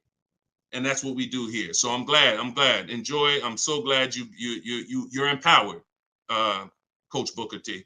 You're empowered. And that's what I want for everybody. Go ahead, shoot the next one up, Dolan. I have a Jag and need to downsize. All right, we'll get to you. I see you on TikTok. I have a Jag and need to downsize. Thank you, Brandon. Appreciate all the gifts on TikTok. Could y'all keep running the screen, the likes up, tapping the screen? If you're spending time with us and you're going to spend a couple minutes with us, can y'all just every couple minutes just tap the screen, keep shooting those likes up? We get TikTok's attention. We let them know we talking about things over here that more people need to hear. So appreciate all of you. I see you already. All right, this one's from TikTok. How long can you keep a car when you lease? Asking with miles. 3 years. 3 years. We don't do 4-year lease deals. Stay away from 4-year lease deals. When you are getting your offers, and we do this online, so we go direct to the dealer site. We don't go through a third party because they pay for those leads. We don't want anything that drives the cost up when it comes to us. We go direct to the dealer's websites. In my book, I have a link to all the dealer's websites. I teach you how to do a radius search, and it takes about 15 minutes to contact 25 dealers, because when we shop for new cars and leases, we use something I created called the 25 to 5 strategy. So we're going to connect with 25 dealers online, and then we're going to get 5 to 7 quotes from that. So we're going direct to the dealer's website. That also allows us to shop out of 25 dealers' inventories, because 1 or 2 dealers is not enough. They might not have what you're looking for. Now you're at the mercy of who has what you're looking for. When we connect with 25, we're typically going to be able to get 5 to 7 offers from that. So this takes about 15. It just takes about 15 minutes. But we don't want to, like I said about 10 minutes ago, we dictate how we want our leases customized. And our leases are always first payment out of pocket, total out of pocket, first payment, 12,000 miles per year. And then we are, we're doing 12,000. And once someone wins the bid, out of those 5 to 7 offers, you're going to see, again, like I said, between the Cars from Home book, between the Cars from Home video library, and between my coaching program, we've done this with about 8,000 people since 2021. I can tell you we have enough data to tell you this is how it goes. Once you get 5 to 7 offers, you're going to see at least $150 to $200 difference from your best offer to your worst offer. That proves, that's why I say 80% of dealers are overpriced. So once you see that bid, you're going to, but we dictate that 3 years. We don't let people present leases to us. We tell them, this is how I want the lease. And if anyone suggests a 4-year lease, even a 3.5-year lease is too long, because you're eliminating the benefits of leasing, which is switching cars every 3 years. I want the latest and greatest. I want to pay the pennies on the dollar compared to someone purchasing, and I want to be able to switch cars, and most of the time be under warranty, depending on what brand you're shopping for. If you're shopping Chevy, if you're shopping Ford, if you're shopping most brands with a 3-year bumper-to-bumper warranty, once you go 3.5, once you go 4, you're out of warranty. So I don't even like going 3.5. If it's a ridiculous deal for 3.5, maybe, but I'm typically 3 years, 39 months, maybe, and that's in my template. We'll do 3 or 39 months. 2-year lease deals are rare. You don't really see great 2-year lease deals. But if a manufacturer has it, then a dealer would tell you. When we contact them, they'll tell, hey, we got a great 2-year lease deal. Are you open to that? Yeah, we're open to 2, but we're not open to going longer than 39 months. We're paying too long on a car we're giving back. Go ahead, shoot the next one up, Dolan. Great question. All right, I see you. Perfect. Great questions. All right, Facebook. What's the best credit score to have when looking for a good deal on a brand new car? It's no way to dictate that. All you can do is now, if you're at a point where your credit is in that fair range, which is in that low 6s, mid 6s, then I would tell you, if you can, get yourself up to close to 7, get yourself up to 680, 690, 700, because that fair range is but that's really mostly with leases. But even even if you look, some of you are homeowners. When you buy a house, we're trying to get our credit to wherever it needs to be. If it's not there from the get-go, realtors will tell you, get your credit here so that you can get a mortgage. If you have the luxury of time, then sure, work on it. But our process, the bank bidding war process, eliminates the need for you to actually do this, because what it's going to do is going to, no matter where you find yourself at, you're going to get so many bids, you're going to make sure that whatever the best loan was that you could qualify for, you got it. I talked about the bank bidding war at the beginning of the show. So y'all know, if you're on YouTube, watch the replay, rewind it, watch the replay. We are live at 12 and 3 p.m., y'all. We're doing Monday, Tuesday, Thursday, Friday, 12 p.m., 3 p.m. We are live. Actually live, but throughout the day we rebroadcast these shows so that more people can see them. But in any time outside of that, I want you to go back and watch the replay if we answer something that you ask. And you want to find out, if you get the book, you'll see the bank bidding war that I send out with the book. That's how we get banks and credit unions to bid for our loan. But I explained it earlier in the show. All right, shoot the next one up, Dolan. All right. This one, show enough from YouTube. Quick question: would you pay $9,000 for an SUV with $164,000 on the dash? It's a 2014. All right, so great YouTube name and picture. Shout out to the Last Dragon. No. Well, look, it's car specific. When we shop for used cars, who's going to be shopping for a used car? Type of letter U. I want y'all to listen up. we use a process called the multiple marketplace strategy. This is in my, now I told y'all, our process for shopping for new cars is, or new cars and leases is the 25 to 5. Our process for shopping for used cars is the multiple marketplace strategy, because we want to be on every marketplace that has a car. And there's 8 of them: Driveway, Carvana, CarMax, Carfax.com, Car Gurus, AutoNation, Cars.com, eBay Motors, and I'm missing one. These all have different inventory. Now, some of the inventory is the same. I've seen times where you go on you go on Auto Trader, and the price hasn't been updated, but you go on Car Gurus and the price has been updated. So there's a car for 36. Same car on Auto Traders is 34. So you must be on all marketplaces. But then there's a process that we use to sort down to get a quality car. First thing we're going to do is, if you are aiming for a car, you need to do a longevity check and a reliability check. This takes 5 minutes. We type in the year, make, model into Google, reliability, and we skim those first couple articles. If you see a bunch of stuff that says questionable reliability, 7 out of 10, 6.5 out of 10, that's enough to eliminate the car, in my opinion. After you type in reliability, and look, my whole process for shopping takes 60 to 90 minutes. So everything I'm telling you to do are 5-minute things, 20-minute things, 15-minute things. We do this right from home. That's why the book is called Cars from Home: 7 Steps to Saving Time, Money, and Avoiding Dealerships. So now, once you do reliability, now you're going to do longevity.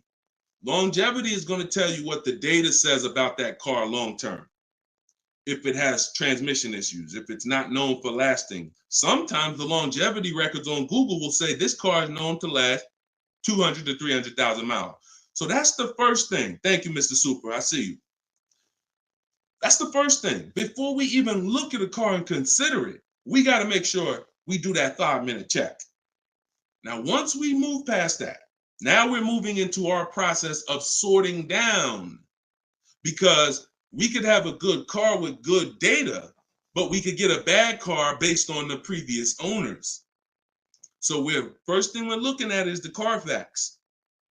Carfax. We want to know what that title's like. Is it salvage? Is it rental? Is it frame damage?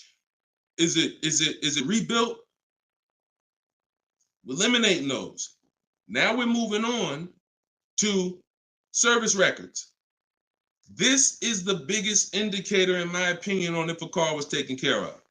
It's not title history. It's not accident history. It's service records. Service records. So if I see a car and I see that the service has been done year by year, whether it's a one owner, and I can see every couple thousand miles, service. Great indicator. Great indicator. Opposite is also true.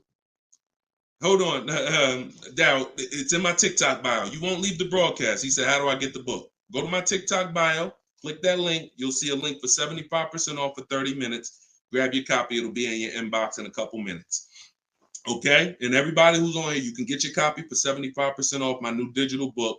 And I do updates. So anything changes in the market, I update it so that it stays fresh, it stays relevant. So once we move past service records, now we're moving to accident history.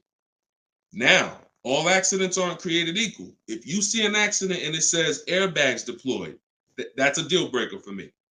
If you see an accident and it says vehicle towed, that's a deal breaker for me. If you see an accident and it says vehicle drivable, minor accident, that's not a deal breaker for me. Depending on, I'll put it in my top 5. Doesn't mean it's going to be the one that wins, but I will put it in my top 5, top 7. So these are the things that you're looking for when you actually are shopping, trying to make sure the car is good. It's not just the year. It's not just the price. Forget about that. That comes later. It's not the mileage. Those things come first to dictate, is this a good car?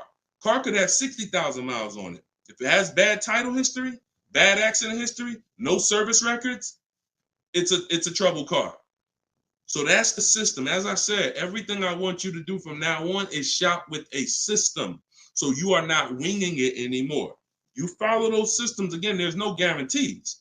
But if you have a strategy and you're like, okay, I'm taking the steps to do my best to make sure that whatever I put my money in, I've done the due diligence, 9 times out of 10, you're going to win versus just winging it. Okay, great question. Great question. Shoot the next one up, Dolan. Oh, by the way, I teach a strategy where you might not know. I'm getting ready to give y'all some game. The whole show is game, but I'm gonna get ready to give y'all one of my secret strategies. It's in my book. I got a lot of stuff in my book. A lot of stuff. But a lot of you don't know when you're on these marketplaces. Keep that question ready. We're gonna go to that next one in 2 seconds. That Carfax, many dealers have agreements with Carfax. So when you're on these marketplaces, you might see Carfax, they'll try to sell you a Carfax. What we do is we bypass we'll go to the dealer's website and we'll see if they have a free Carfax there. Because if that dealer has an agreement with Carfax, that means every car in their inventory, they'll be able to get a Carfax on the dealer's website. I told you, we use Carfax because Carfax is the only one right now that shows service records. The other auto check does not show service records. And I will not buy a car, and I would not suggest you ever buy a car without seeing service records. All right? That's what we do. Go ahead, shoot the next one up, Dolan. What does residual amount mean? Well, that's the amount that okay, so let's say when you lease, there's a percentage you pay for, and there's a back-end percentage. The back-end percentage is what they want the car back for, and they're going to sell it and, make money. Now, we'll see if we can sell it. We always see if we can sell a lease, if we can make money. We do an equity assessment at the end, but the residual amount, let's just say the car is broken into 2 halves. 40% is what you're going to pay for, and you're going to pay interest on that 40%. And then the 60% is what's left, and that goes back. That's what happens when the dealer comes back. That's when you give it back to the bank, not the dealership. That doesn't matter to us. We do not shop based on residual values, money factors. We do not shop based on that. We get bids because we can't control that. I've had people in the years come in, Wall Street finance guys come in with their finance calculators, asking me the money factor. And when I give them the money factor, we're converting it to an interest rate multiplied by 2,400. And they're like, okay, they're doing all this math, and it's not going to help them because all they're doing is one-to-one negotiating. You don't get your best deal doing one-to-one negotiating. You get your best deal by making multiple dealers submit offers and bids. So you can know the residual all you want. You don't know the rebates. What if there's no rebates? You don't know that. You don't know you don't know if I'm an 80% dealer and I'm not going to discount, or I'm going to mark my car price up $2,000 and then take off that $2,000 and make you think you won. But all I did was take off the $2,000 that I was overcharging anyway. So you don't know who you're dealing with. That's why one-to-one never works. Sitting at home and getting bids from at least 5 dealers. My way is the 25-to-5. We're going to connect with 25 dealers online on their website, send them my template. You can send them an email, letting them know what you want. In my book, I have links to my templates. In my video library, you're using all my stuff and you're not talking. We connect with 25 and we're looking to get 5 to 7 offers. That's the only thing we can control. We can't control the residual amount. We can't control the money factor. We don't shop like that. It's not going to help you.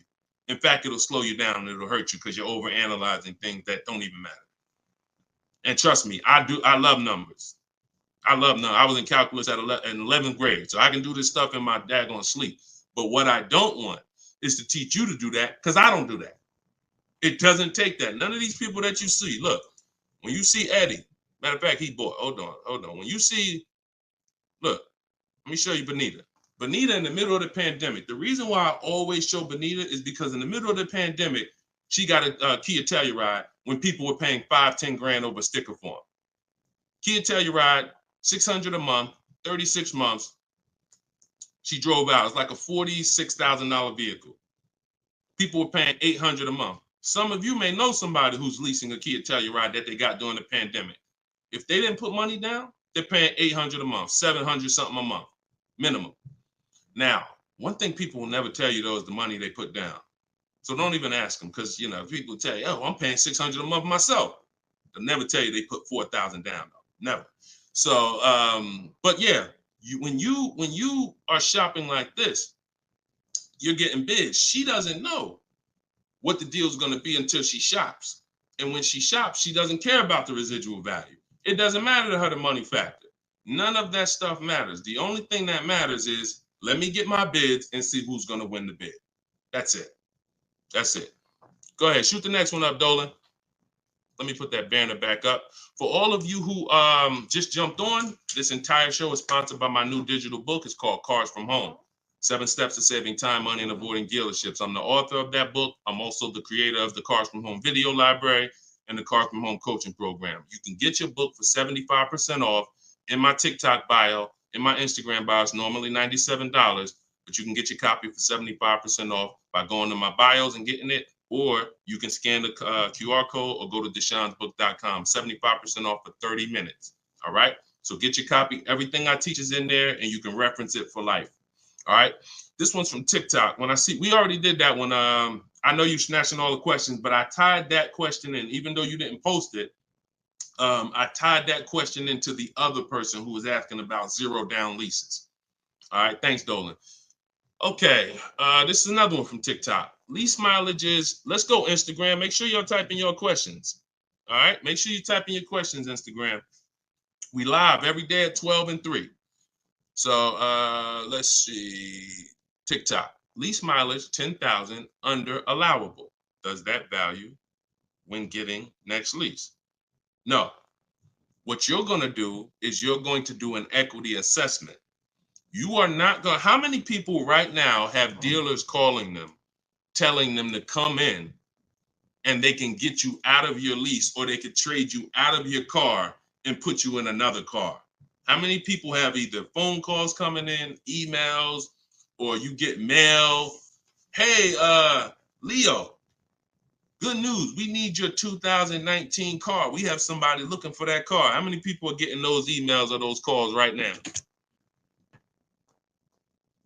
When you get those emails, look, all of them, look, look, I do every day, Matthew said. Look, so when you get those calls, what they're doing is we have automatic algorithms, like automatic technology that generates these lists for us.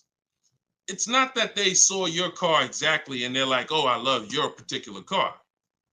So what you got to know is, what's the goal? The goal is to get you to come in and get you to have them be your first offer on your vehicle. Now, we never want a dealer to be our first offer. Hold on, Tiffany. We never want a dealer to be our first offer. We want the dealer to be our last offer all the time when it comes to our car that we're replacing. So you're going to do something, Wanda, called an equity assessment. You're going to call the bank. You're going to ask the bank 2 questions if you're leasing. 1 question if you own. What's my payoff? That's the question everyone asks. If you're leasing, you're going to ask the second question. Do I have a third-party restriction? If they say no, then you need to write that down. If they say yes, you need to account for this. Once you hang up that phone call, you're going to do this equity assessment, which is going on the 6 websites I mentioned earlier: CarMax, Driveway, Carvana, Kelly's Blue Book Instant Cash Offer, AutoNation, Sell My Car, and Car Guru, Sell My Car. Every one of those sites, if they ask you, if you have a loan, if you are leasing, when they ask you, is the car owned, finance, leased, you're going to put owned. Don't put lease, because it triggers something in their website. They don't know how to separate third-party restrictions and not. And just so you know, for those of you who think you can't sell your lease because you have a third-party restriction, you're wrong. And we sell leases with third-party restriction. A third-party restriction doesn't mean you can't sell your lease. It means you can only sell your lease to a dealership that sells the same brand. So if I have a Nissan lease, I can only sell my lease directly to a Nissan dealer. And I'm selling and getting what? What's the best? What do we do? Bids. I'm not every Nissan deal is not the same. So for those of you who had third-party restrictions, I saw a lot of people, oh, I had to buy my car and resell. We don't do that. If you have equity, $3,000, $4,000, $5,000 in equity in your lease, you are now going to sell that car to a local dealership, and we're going to get bids. I have a script in my book for talking to used car managers and getting bids from local used car managers. Now, if you don't have a third-party restriction, it's even easier. You're going to get those bids, those 6 bids, and you're going to sell to one of those. If you have a finance, it's even easier. Finance and no third-party restriction is pretty much the same. You're going to sell to the highest bidder of the online dealers. And if you have to replace your car, you're just going to keep those offers on hold, because some of you are going to say, well, I could make $3,000 selling my car, but I need to find my new car first. No problem. In my book, I teach something called timing the transaction. You're just going to put those offers on hold. You're going to start your shopping, and you're going to find the dealer who's going to win your bid to sell you the car. And then you're going to pick up your new car and sell your old car the same day. These companies cut you a check. This isn't like Facebook Marketplace. You go into CarMax, literally they inspect the car, they cut you a check, you leave with the difference. It's not a 2-3 day thing. This isn't like, oh, I need to. No, this is very simple to do. And that's the equity assessment process. We get bids on everything. Our old car, our new car we're buying, our loan. Everything's a bid. All right, everybody clear on that? If you're getting value out of the show so far, I want you to type $signs. If you're getting value out of the show so far, type $signs in the comments. I want to make sure that we're getting value out of what we're talking about. And then we're going to go to Tiffany's question. All right, I see you, Brandon. All right, perfect. All right, I see you, Denise. I see you, Terrence. I see you, user 977-163-105-3712. I see you, the Wildlife Diva. Perfect. 36 Chambers. Richard, I see you. Perfect. All right, wonderful. All right, shoot. Can you pull Tiffany's question up? I purchased the book and reviewed the email. How it hasn't downloaded since I did something wrong. Dominic, just as soon as you purchase the book, I give you a support email. Don't DM, because we have 2 million followers. We're blessed, thank God. DMs, we get hundreds of DMs. You get a support email. Let me know if you got it, and then just if there's anything, we'll get you the book. We'll send it to you manually. Okay. So just hit me with that. Just make sure you got it. All right. So Tiffany said, would you? This is from TikTok. Would you finance your lease at the end? 2018 Audi S5, 42,000 miles, 5K down, 12,000 miles. So when I talked to you earlier, you have to ask yourself the same question. If you were here earlier, the most important question is, how many years are you keeping the next car? You're going to ask yourself the same question right now, because you're about to buy another car. You have to see your lease. Buying your lease, you have to see it as buying another car. It's a used car. That's what you're doing. Hold on. Okay, LA Connect, do me a favor. Hold on. LA Connect, shoot me a DM. I'll look for your DM. And you get the support email. You don't get the support email. As soon as you purchase, the thank you page says, here's the support email. So, and check your spam and check your junk folder, okay? Because we got a pretty sophisticated email technology that is spot on most of the time. I'm not going to sit up here and tell you it's perfect, but I mean, we deliver a lot of books without issue. So sometimes it's in spam, sometimes it's in the junk folder. Okay, so that's how you have to see buying your lease. You're buying a used car. The only difference is it's your car. That's the only difference. You don't, instead of going to look for a used car, you're saying, I'm going to buy that used car. So the same question exists. How many years are you going to keep the car? Now, if you say 8, you're not going to break the 8-year rule. Then you could buy it. But if it's not 8, it makes 0 sense not to be shopping for another lease. I'm going to tell you why. One, the depreciation. And I'll talk to you about, I'll do a quick scenario of, because some people say, Deshone, when I buy used cars, they don't depreciate as much as used cars, but you still pay more than people who get great lease deals, than people who get great lease deals. You're still paying more money, and now you're paying more money for a for a worse car. So, but when you are looking at these scenarios, most people are going to finance for a 5-year or 6-year loan to buy their lease out. But you've already had the car for 3 years. So you have to say to yourself, what's the likelihood I'm going to keep this car that I've already had for 3 years for another 3 years? Tiffany, if you didn't get, if the new lease payment, if that's not the best offer out of 5 dealers, then that doesn't matter to me, because we don't care about what one dealer says, especially a dealer who's going to try to see you. Some of you are too loyal to these dealers, and you got to stop. I'm not loyal to any dealer. No one who listens to me is loyal to any dealer. We are done with being friends with dealers. We don't need to go to a barbecue with our car salesman. We don't need to do that anymore, because we need to make car salespeople compete and different dealers compete. Tons of people will walk in, get one quote from an old dealer or a dealer that sold them 2 cars, and that quote is $900 a month, and they're like, oh, I guess that's what the car costs. Not realizing, no, that's what the car costs from that dealer. That's what it costs from that dealer. Your competition is going to be $1,000 a month, $1,050 a month, $850 a month, $790 a month. I told you, when you shop the correct way, you are going to expose the dealers that are overpriced. That's why that person who came on here, who Dolan put that comment up that said, hey, I use your stuff, dealers can't hide.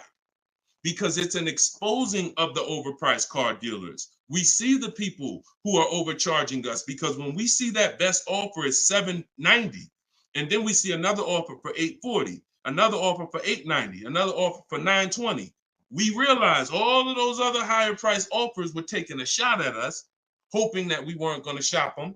But that's okay. We're buying from the 20% who beats their offers. So before we ever make a decision to leave, we must shop 5 offers, and none of you are going to realize that this is right. See, like I said, between my book, the Cars from Home Library, and my coaching program, we've helped 8,000 people since 2021.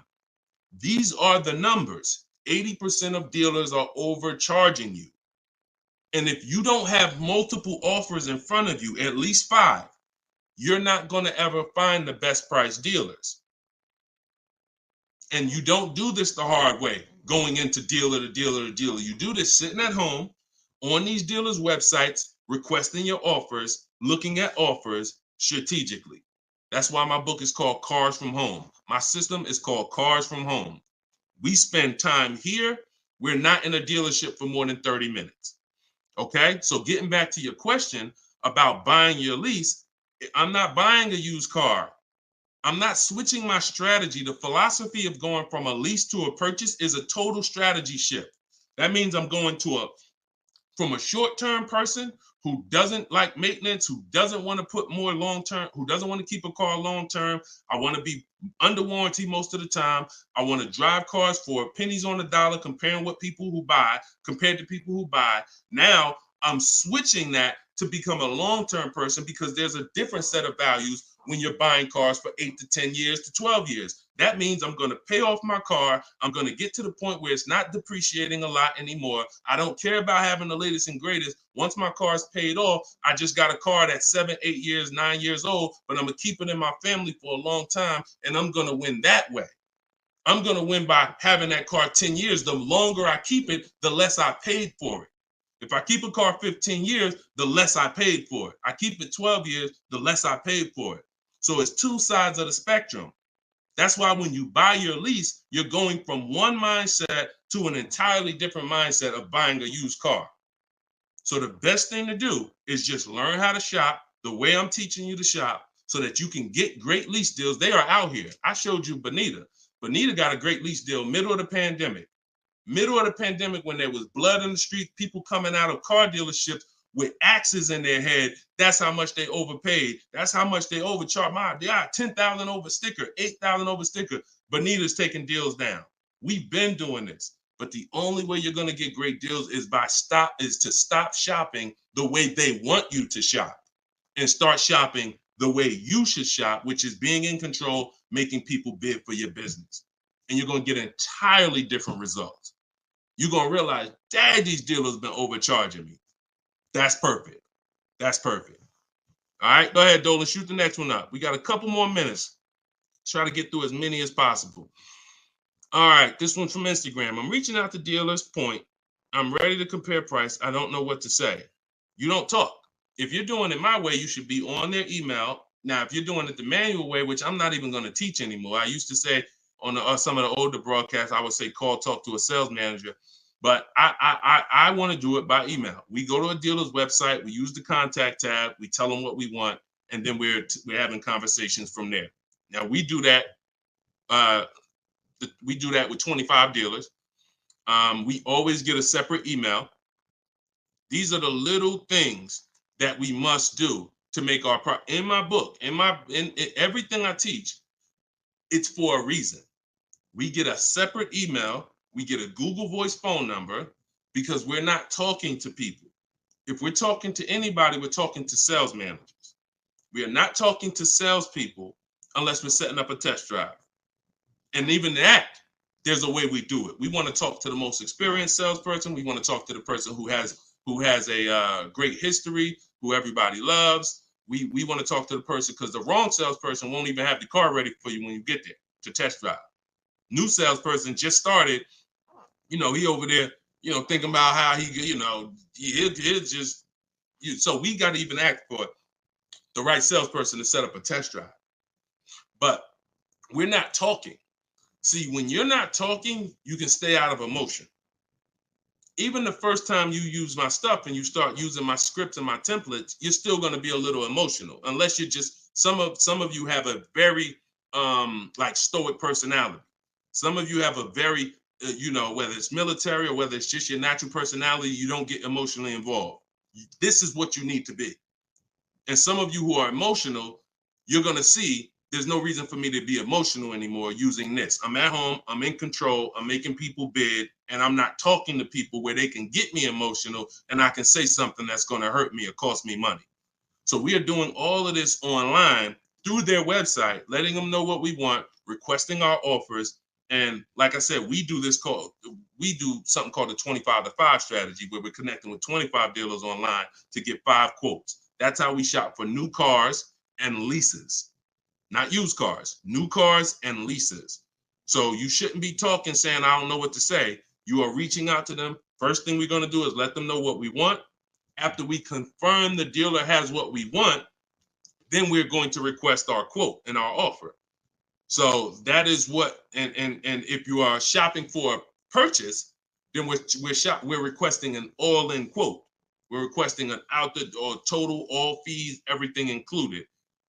And if we're shopping for a lease, I talked about earlier how we get our lease quotes and how the format that we have when we're shopping for our lease quote. So my book is $24 if you get it at the 75% off. In that book is my scripts. In that book is my templates where you fill in your information, you fill in the car you want, and I walk you through my entire process. I also have replies in there because there's going to be things that they say. These are trained people you're dealing with. We deal with trained salespeople. So when you are reaching out to them, they're going to say things like, hey, when can you come in? Hey, okay, I'm handling my entire process from home. And then you always end with a question. All my scripts end with a question. You should always end your email with a question, not a statement. So if they say, hey, we only car shop, we only give quotes in person. Okay, well, no other dealer that I'm talking to has said that. Should I remove you from my list, or are you gonna present an offer?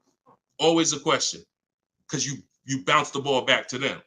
So all of my scripts and my replies are in there. This is what, and there's, but you need to keep the conversation on your agenda. You're having a conversation online with these dealers. And that's why I say separate email, Google Voice number, dedicated locked in. You don't want a bunch of car dealers' emails mixed in your personal email. It's just that's not how we do it. That's gonna mess you up. We do not do it like that. That'll confuse you. Now you're missing emails and all of that. Separate email. All right. Go ahead. Denise is asking, can you answer my question? I want to know if I have options. Can you find Denise's question from TikTok? TikTok, Dolan? You see Denise's question? Give her a second. Thoughts on, while you do that, I'm going to enter this thoughts on leasing a Tesla. There's no price negotiation. There's no price negotiation. So there's no reason to get bids. You can't get bids on Tesla. Keep that up. I'm going to get to that right after this. This is a short answer. What you need to do when you're leasing a Tesla is total out of pocket, first month payment, 12,000 miles per year. Divide the monthly payment into the MSRP, like I said. And if it's over 1.5%, you're paying too much for a car you're giving back. So we still need to know if the lease deal's good. We still need to know if the lease deal's good. Doesn't matter. Even if it's no negotiations. Plenty of people out there that got bad lease programs that are dependent on people who don't know what a bad lease program is to come in and lease the car. And until we stop leasing those cars at these bad lease programs, when we stop, that's when they'll change. All right, it's always a buyer's market for us. Go ahead. All right, so this one's from Denise. I have a Jag and need to downsize. I'm retired and upside down 14,000.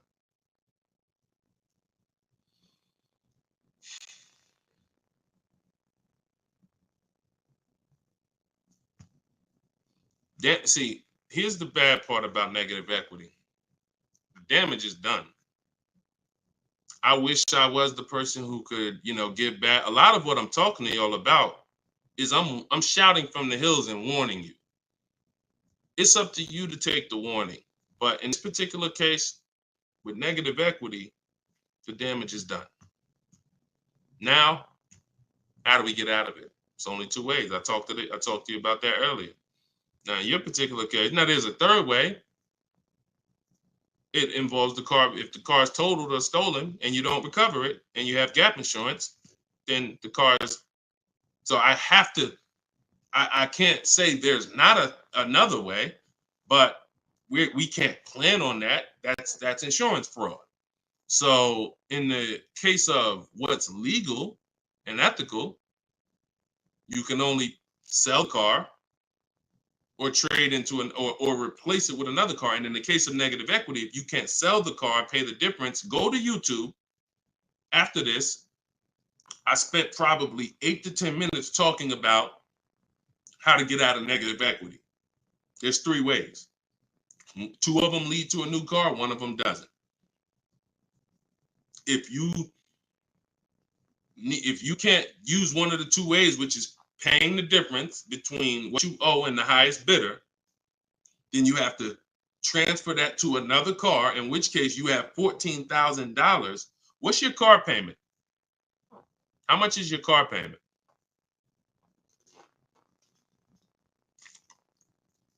And if you need to downsize because you want a smaller car, okay, $769. If you need to downsize because what's the reason that you need to downsize?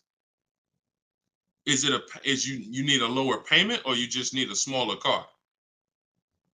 Lower payment or smaller car?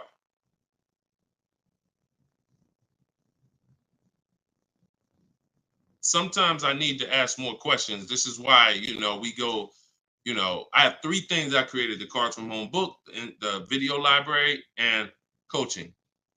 In particular cases, I need to ask more questions before we could give a custom answer. Lower payment. So you got to look at it like this. Most people should be transferring negative equity into a lease. Now, once you actually bring 14,000 over, and your negative equity amount should always be based on you getting the offers.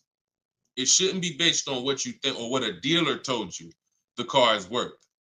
So that's one thing. Let's start there. Equity assessment, you need to rewatch the show. You need to see that segment. If you have my book, you need to follow the segment on the equity assessment to find out what your real negative equity is. That is on a 39-month lease, bringing that over, you're talking about $14,000. That right there is $358 a month. You know what you possibly could do? Try listing the car on Swap a Lease.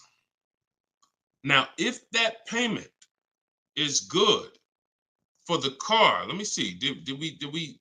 You got a Jag. Depends on if $769 a month. Now watch this. If $769 a month is a good payment for that vehicle, then you can list it on Swap a Lease, and then you could have someone take over the payment. But it got to be a good deal. If they could go out and they could get a $600 payment on that same vehicle, then they're not going to take it over. So this is another option for you to consider. Now, if it might even be advantageous to you to list that car and contribute some. You might say, all right, I'll pay $100 and all right, my payment's $769, I'll pay $100 and somebody take it over for $669. Whatever you need to list it for to get out of it, to have someone take it over, may be advantageous to do until the lease ends. And then you go and get yourself a very inexpensive car that you can qualify for, because if you have someone take over the lease till the end, you could probably go get yourself something, lower payment, but that car coming into the deal, you're going nowhere, because $14,000, unless you got cash. If you got some cash, then yes, cash can solve all things. Get the offers, follow the equity assessment. You might pay the difference or transfer it over. You can't transfer it over because, like I just said, your negative equity alone is $350 a month. And that's without the interest that's going to be. It's probably going to be about $380 a month. So what's the note? Yeah, so that's what you should consider. List the vehicle on Swap a Lease and see if somebody's willing to take it over. And if nobody's, okay, no problem. That's what you do. That's what you don't have that kind of money to contribute. 14K is a lot to be able to contribute. So so what you should do is do that. If you could get somebody, if no one takes it over for $769, then offer to contribute some money towards the deal every month. Now, if you, no matter what, and then what you're gonna do is you're gonna go and probably, you're going to ask yourself the most important question for your replacement car. If you're not keeping 8 years, you should be looking to lease the next car and get yourself an inexpensive lease.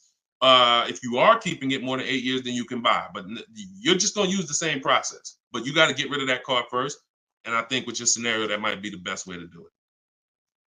All right. Good question, though. It's good question. Keep us posted. And, that's what we do. Look, we are live at 12 and 3 o'clock p.m. Eastern time, Monday, Tuesday, Thursday, Friday, which means we'll be back in a few for the next segment today. You can come back. We had a lot of questions. We're not always able to get to them, but you can tell your friends. I haven't really announced it because I didn't know when I was going to be live, but now we'll get to the point where we can let you know 12 p.m. Eastern time, 3 p.m. Eastern time. We're live, but we rebroadcast these shows all throughout the day, because people do get a lot of value out of the rebroadcast. But if you want to meet us live, Monday, Tuesday, Thursday, Friday, 12 p.m.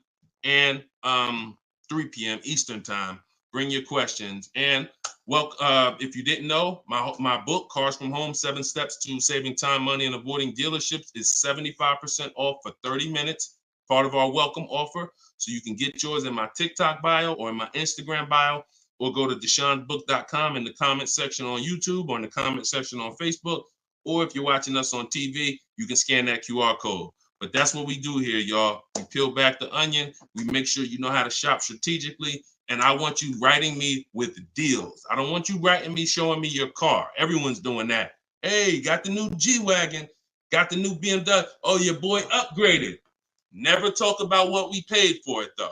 I want you writing me saying, Deshone, look at the deal I got. This was the best offer. I made dealer's bid. This was the best used car within 100 miles. I'm driving an hour to go pick it up. When you're driving 45 minutes, an hour to go get your deal, that's when you really know you won. It's not always going to be that way. Sometimes local dealers will win the bid, but sometimes you're driving 45 minutes and you're driving 45 minutes because he's saving you $3,000.